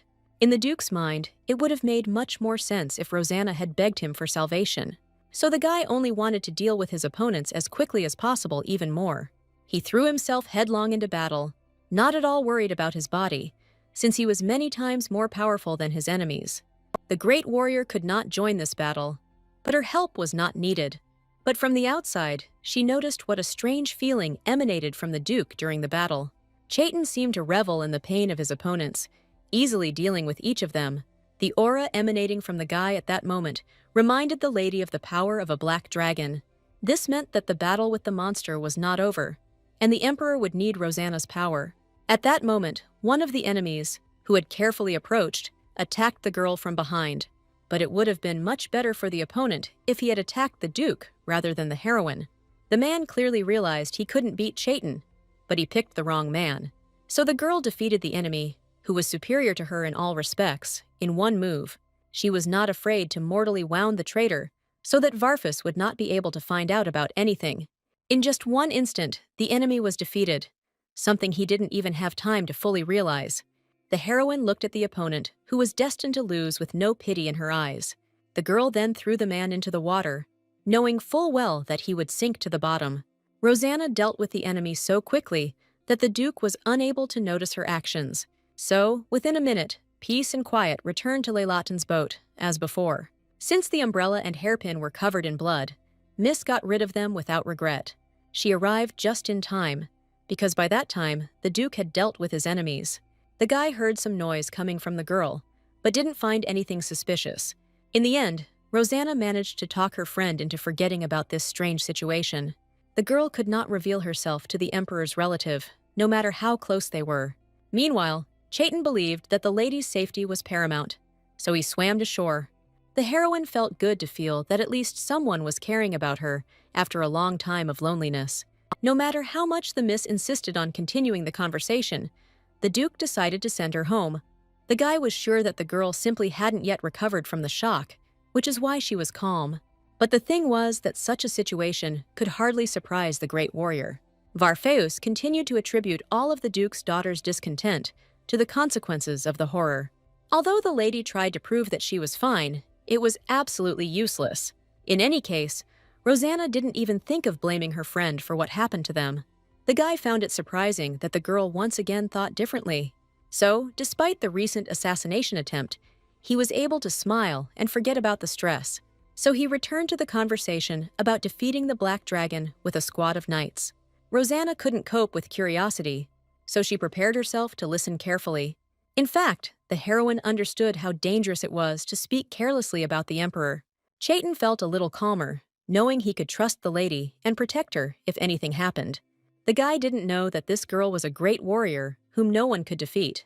He began his story with how 10 years ago the Emperor called the knights to him. Then the ruler selected only those who would have to die later, even if they won. But young Chaitin had no idea that his own father had decided to send him to certain death. It was then that he first saw the great warrior, who struck the young man at first sight. The girl's stern gaze did not frighten Varfeus, because the depths of her eyes were full of justice and wisdom. Miss was surprised that the guy immediately guessed who the great warrior was. But for the Duke, this was a common thing. because he was a relative of the emperor, and he felt like a hero.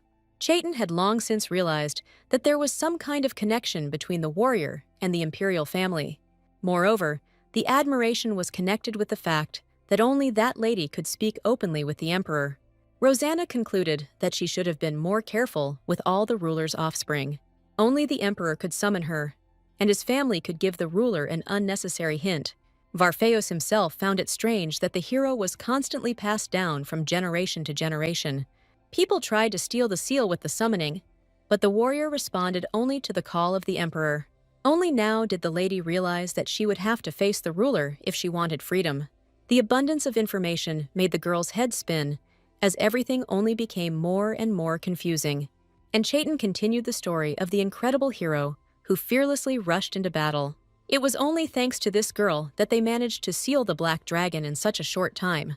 But immediately after that, the lady disappeared, as if she had never existed in their lives. Bitterness overtook the detachment when they encountered imperial knights on the way back. The heroine had no idea that the emperor would want to hide her identity from everyone so much. This act seemed unfair to everyone, and Chaitin tried to overcome the dragon's seal, but in the end, only he was able to return safely to the imperial palace. Rosanne was horrified that her friend had to survive all this time. The guy himself had long since gotten used to the fact that his own father was constantly trying to kill him. This sad story did not leave the lady until the night, although she could not help in any way. What angered the heroine most was that all her friends were killed just to keep her secret. The girl was so angry that she smashed the mirror with her fist, not wanting to see her face anymore. She felt the pain perfectly well, but she didn't care, because her friends were in much more pain. Naturally, such an obvious noise did not go unnoticed by Henry, who was just patrolling the area. The guy burst into the Duke's daughter's room because he was very worried about her condition. In reality, everything turned out to be much worse than the faithful assistant could have imagined. At that moment, the heroine was not ready to say even a word in response to Henry's concerns. As a close aide, Austin had no right to ignore his mistress's condition. So, in just a second, he took everything into his own hands and even lifted the Duke's daughter off the ground. The heroine was not accustomed to the fact that aristocrats paid so much attention to ordinary wounds. But the guy was well acquainted with the rules, so he came up with a picture that was a little more convincing. He threw the lamp with all his might so that no one would realize that the lady had hit the mirror with her bare hands. This was the only way for everyone else to believe Rosanne's legend and not ask any more questions. Miss still couldn't understand why it was so necessary to invent such a story. The former librarian had long since become accustomed to the fact that his mistress was different from other ladies. So he calmly said that aristocrats usually did not break a mirror with their bare hands. In a couple of seconds, a worthy plan to save the girl from suspicion arose in Henry's head. Only now did Rosanna realize how good and smart an assistant she had chosen for herself. In fact, Austin didn't just visit the lady for no reason, because he had news about that magician. It so happened that during the interrogations the guy died, but not even because of the cruelty of the knights of the estate. Gary didn't want to die at all, and therefore promised to tell everything he knew. Henry was present at the time, so he saw with his own eyes how the guy suddenly exploded. The explosion was so powerful that the nearby knights suffered severe burns. Rosanna guessed that in this way, the magic tower had avoided all questions about the traitor. This case became more and more confusing and complicated, and there were still no answers to the questions. Austin noticed too late that the lady was about to make the legend of the injury even more plausible. Therefore, he did not have time to stop the girl from crushing the fragile teacup with her hands. The assistant could hardly restrain himself from scolding the Duke's daughter for such carelessness. He began to collect the fragments with his own hands, forbidding the lady to approach him. The guy immediately guessed that Rosanna did this out of anger, and he was completely right. The assistant was no longer going to allow any more injuries to the girl who did not spare herself. Henry had only a few minutes to call for a doctor in a calm environment. As soon as the guy ran away, the heroine began to think about how fragile the ladies were. Rosanna was definitely lucky to have such a sensible and wise man by her side. Meanwhile, Chaitin recalled everything that happened to him after returning from the battle. At that moment, the guy had to bury empty coffins, since the bodies of his comrades were not found. But Varfeos didn't tell anyone that in fact all these people were saved from death. The knights secretly served their master, Otherwise, they would have been dead long ago. Even Paul didn't know about this story, although he was the Duke's closest assistant. Until the very end, Chaitin was afraid that someone might betray his friends, and they would be sent to their deaths. That's why Varfus didn't tell even such a good assistant anything about the past. From time to time, the gentleman was tormented by an unnecessary feeling of guilt because he had lied to everyone. However, Paul was always on Chaitin's side, even if he didn't know the details of his doubts, due to the endless thoughts in his head. This time, the Duke ended their late meeting early. Varfus kept thinking about the lady, who seemed frightened to him after meeting with enemies. The guy would really like to do everything to ensure that the girl does not get into such situations in the future. He still could not understand the reason for his feelings, but his whole body was drawn to the Duke's daughter. Even now, Chaitin secretly hoped that Rosanna thought about him at least a little too. There was a high probability that this was the dragon seal's effect, but Chaitin didn't know for sure. But even the all-knowing Henry could not prevent all the consequences of tonight. It's all because Duke Lelatin had been yelling at his daughter since early morning for her nighttime antics. He was angry that the girl was trying her best not to pay attention to him. The man constantly punished the lady with house arrest, but it had no effect. And now the Duke had to report to the Emperor himself, which he feared. But the heroine didn't care about these small details, so her father's shouts only irritated her. She pretended that her health had worsened due to the constant ringing in her ears, and the assistants immediately took the girl as far away as possible from her father, who still had not told her everything. What irritated the lady most was that she was forced to go to tea with the other aristocrats. From the very beginning, she felt the contemptuous glances of the ladies, which she tried to ignore. Only in solitude could the heroine find salvation for herself, but even that did not last long. While Rosanna tried to distance herself from the lady, they continued to gossip loudly about her. Because of her heightened sense of smell, the girl felt that one of the ladies was constantly watching her. It was Potlengi, who had never forgiven the daughter of Duke Lelatin for her recent loss. But the heroine was amused by the fact that she defeated the impudent aristocrat Brina with such ease. But the girl did not expect that the ladies would soon move from silence to action. She would have preferred that the aristocrats continue to gossip behind her back, without touching her. However, Potlengi, with a false smile, declared that she could not leave Rosanna aside. The heroine understood that her refusal of the company would only raise more questions from people. So with a sigh, she allowed these girls to join her humble table. This is how Rosanna found herself almost in the center of attention, although she did not ask for conversation. She didn't even try to listen to Brina's boring conversations, which interrupted everyone around her. The other ladies happily supported Potlenga's conversations, trying to make friends with her. They did not dare to say a single word against Brina, encouraging her desire to marry the prince. None of the aristocrats suspected that Rosanna was only interested in the delicacies on the table. It was to them that Lelatin devoted all her time at tea, ignoring small talk at the table. Brina mistakenly attributed Rosanna's silence to fear of opening her mouth in such a large group. So Potlengi began to openly laugh at the lady who could not speak. But the heroine sincerely didn't know what they were talking about, because she hadn't been listening to her interlocutors the whole time. The girl didn't feel guilty about not keeping up the conversation at the table. She wasn't at all interested in the discussion about who would receive the title of the Heavenly Galaxy this year. It was quite by chance that the great warrior treated such a famous title with disrespect. She immediately realized that she had said too much, since Brina's look did not bode well. Potlengi won this title every year, so she couldn't allow anyone to laugh at him. But Rosanne had no arguments in her defense, because her words were too careless. Suddenly, Brina suggested that the Duke's daughter compete for the famous title this year. The heroine reacted sluggishly to such a battle, as she was confident of her victory this time too. But the aristocrats around were already interested in the duel for such an important reward from the emperor. Potlengi won the title every year, so she had no intention of giving up this place to anyone. Only now did Lelatin think about what bonuses this title could bring her. After all, neither the emperor nor the magicians will pay attention to her if she can win. The benefit was obvious, so the girl nevertheless accepted the challenge from the stupid Potlenga. In fact, Brina had hoped that her rival would run away at the mere mention of battle, so she couldn't believe that Rosanne was actually interested in this duel. But the heroine was already seriously determined, not intending to back down from victory.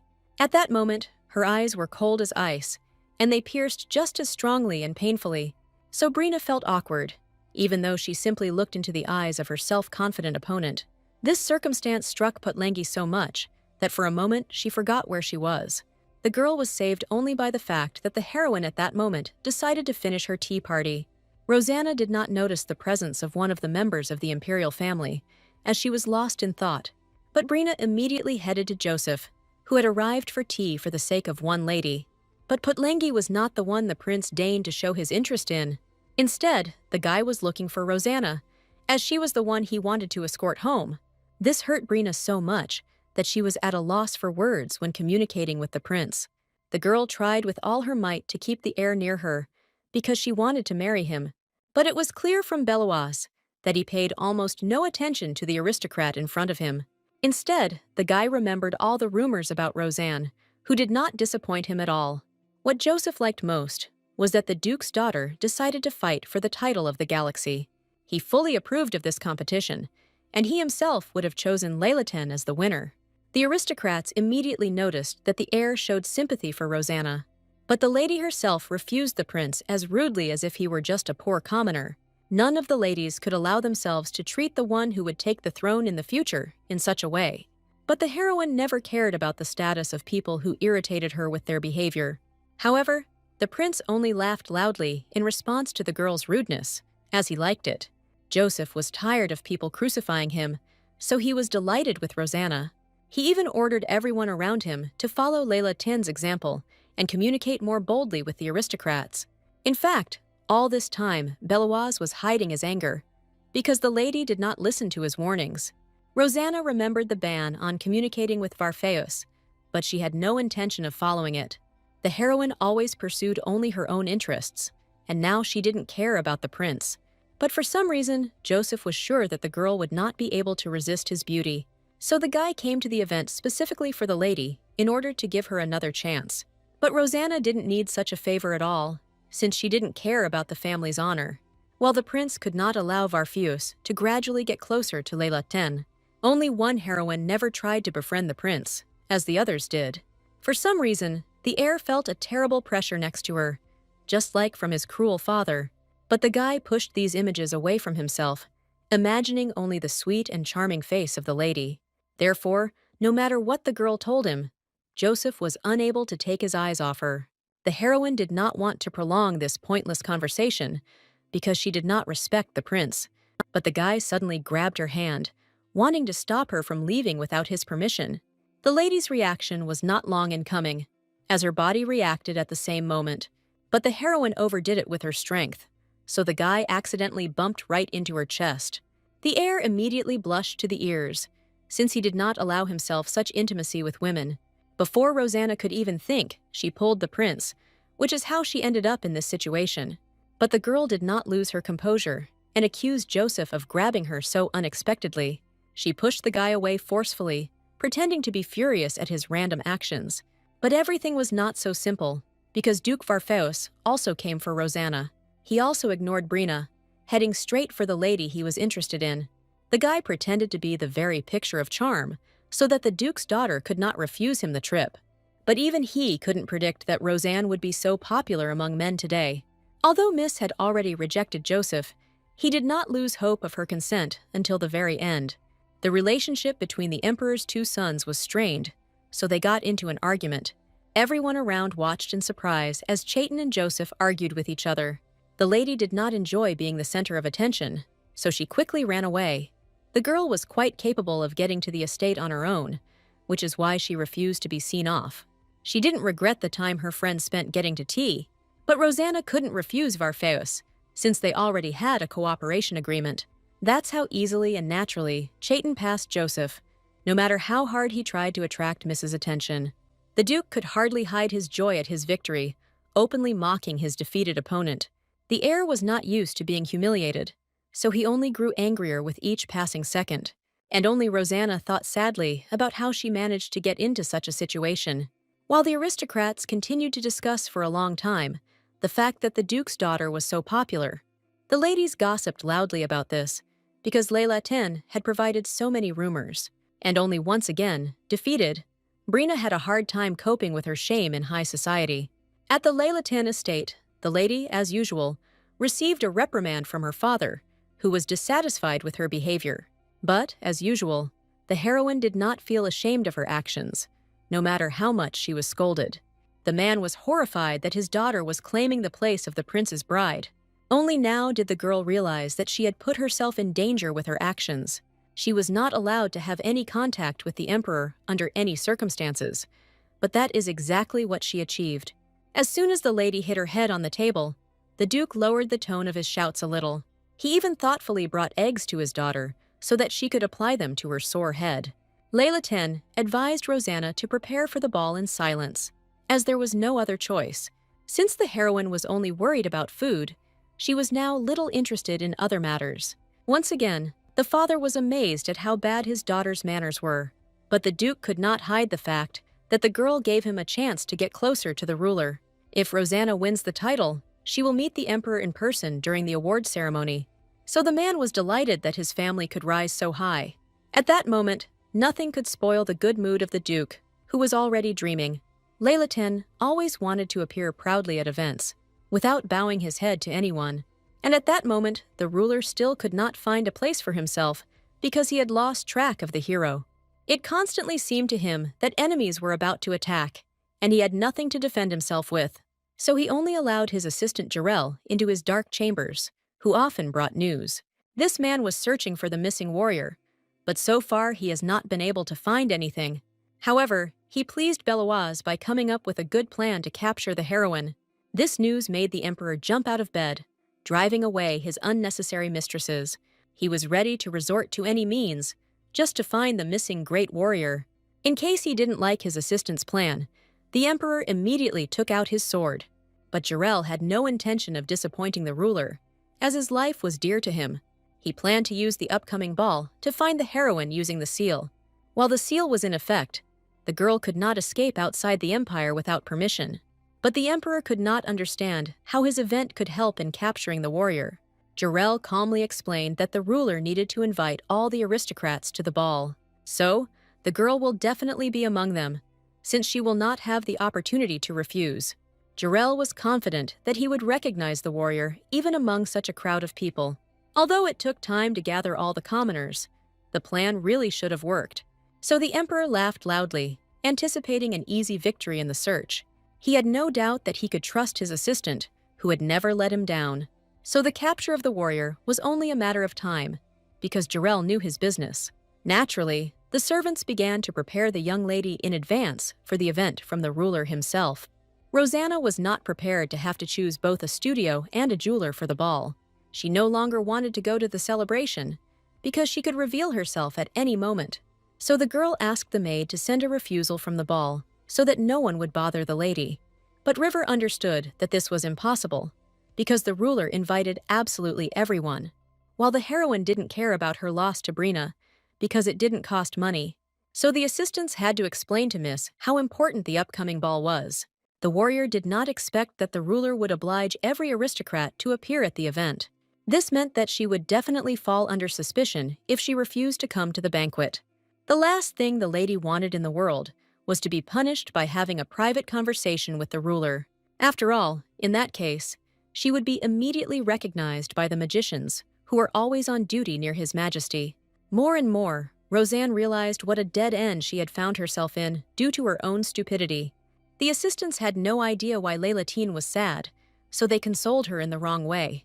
River said she would definitely find the best tailor to create exquisite dresses, and Henry promised that he would find the most expensive jeweler, because the lady deserved the best.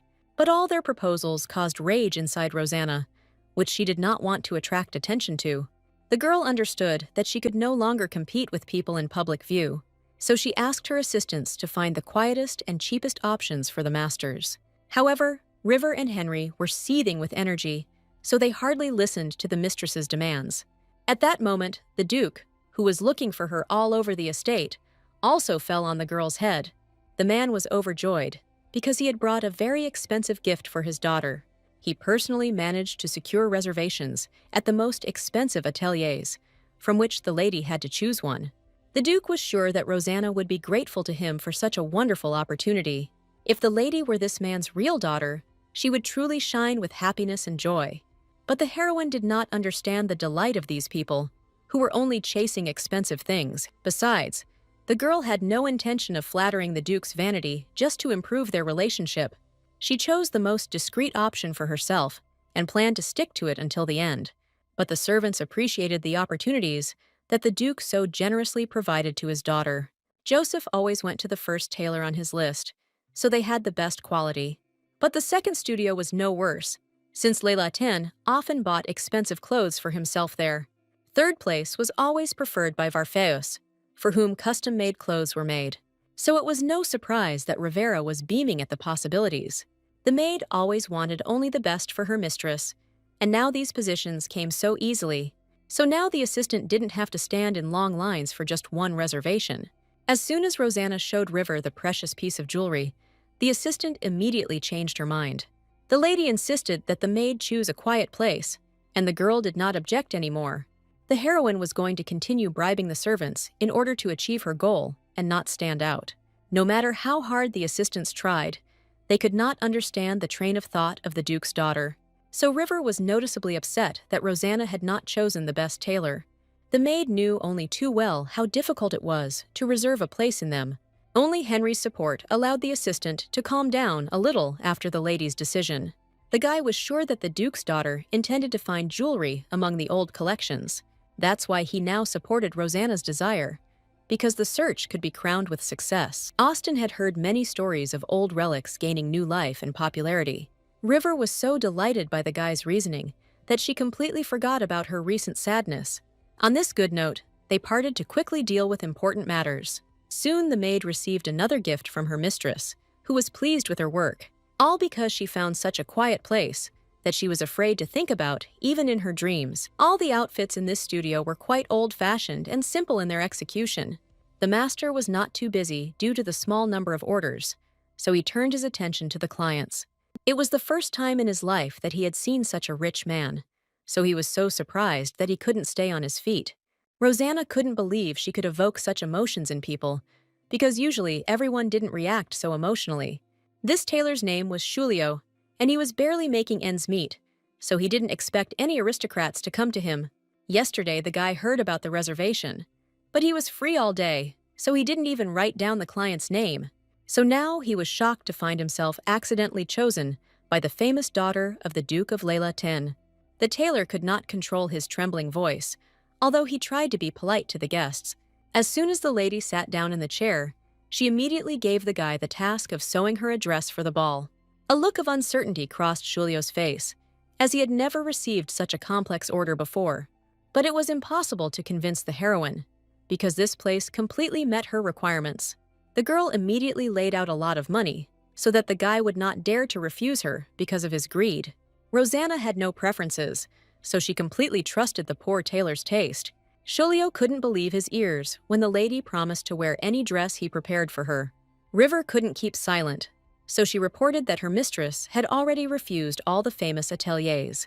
Moreover, at this ball, the girl was going to win the famous title of the Heavenly Galaxy. This responsibility only further frightened Julio, whose skills left much to be desired. The heroine only sighed after the stories of her maid, who did not help the common cause at all. The girl casually consoled the guy, and it turned out that this had found her another admirer. From that moment on, Julio decided to dedicate all his outfits to the wealthy Leilatin family. After some time, the heroine noted how tired her body was after one short trip. Although it wasn't surprising, considering how much time they spent trying them on.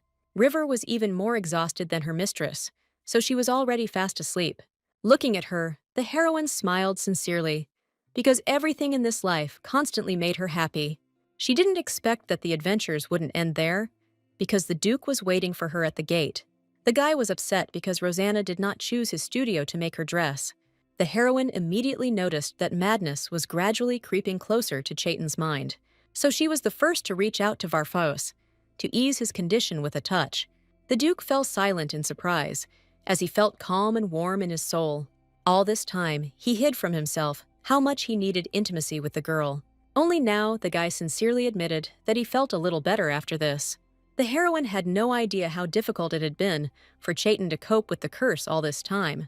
The Duke tried not to leave Rosanna's side for a moment, as he felt worse without her. So, despite being tired, Layla 10 made time for her friend to chat in the living room. She was the first to firmly take the Duke's hand, unaware of how it looked from the outside. The heroine believed that she was only helping Varfius and did not think about his feelings in return. As soon as they entered the living room, Chaitin became interested in where exactly the lady had gone. Her refusal to work at his studio hit the guy's self-esteem hard, causing him to noticeably lose heart. The Duke could not understand why the lady preferred the almost bankrupt studio to all the others. He had always suspected that Rosanne was stubborn, but now it was more evident than ever. Varfius was afraid that the girl acted this way because she couldn't get into an expensive studio. The guy assumed that the cost of the dress was too much for Rosanna to afford. He remembered very well how the lady had previously clung to any opportunity to earn money. She even convinced Chaitin to defend her in a duel so that they could take the entire prize together. The heroine herself was so absorbed in food that she did not notice her friend's heavy thoughts. Whatever he thought, the guy didn't even get close to the truth that the heroine was hiding.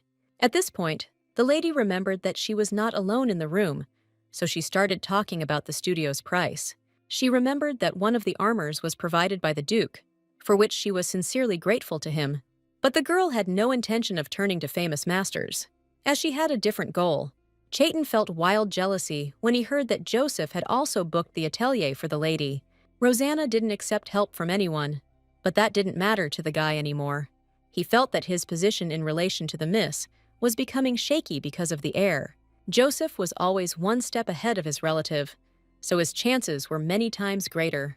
But the curse inside the guy increasingly forced him to do everything to possess the lady. All this time, he suppressed these emotions, but with each passing day, it became more and more difficult to endure. So the Duke was surprised that the girl considered Joseph to be somehow unpleasant and evil. For some reason, the lady concluded that the heir would laugh at her if she lost to Brina. Therefore, the heroine was not going to trust Beloise, although he tried to befriend her. This attitude of Rosanna towards Joseph was only to the advantage of Barth, who had already begun to feel jealous. At the end of her speech, Miss consoled the Duke, seeing how worried he was about her choice of atelier. As soon as the girl stroked the guy, he immediately blossomed into a joyful smile from this. Only in front of the Duke's daughter did Chaitin feel like a cute puppy, not a formidable wolf.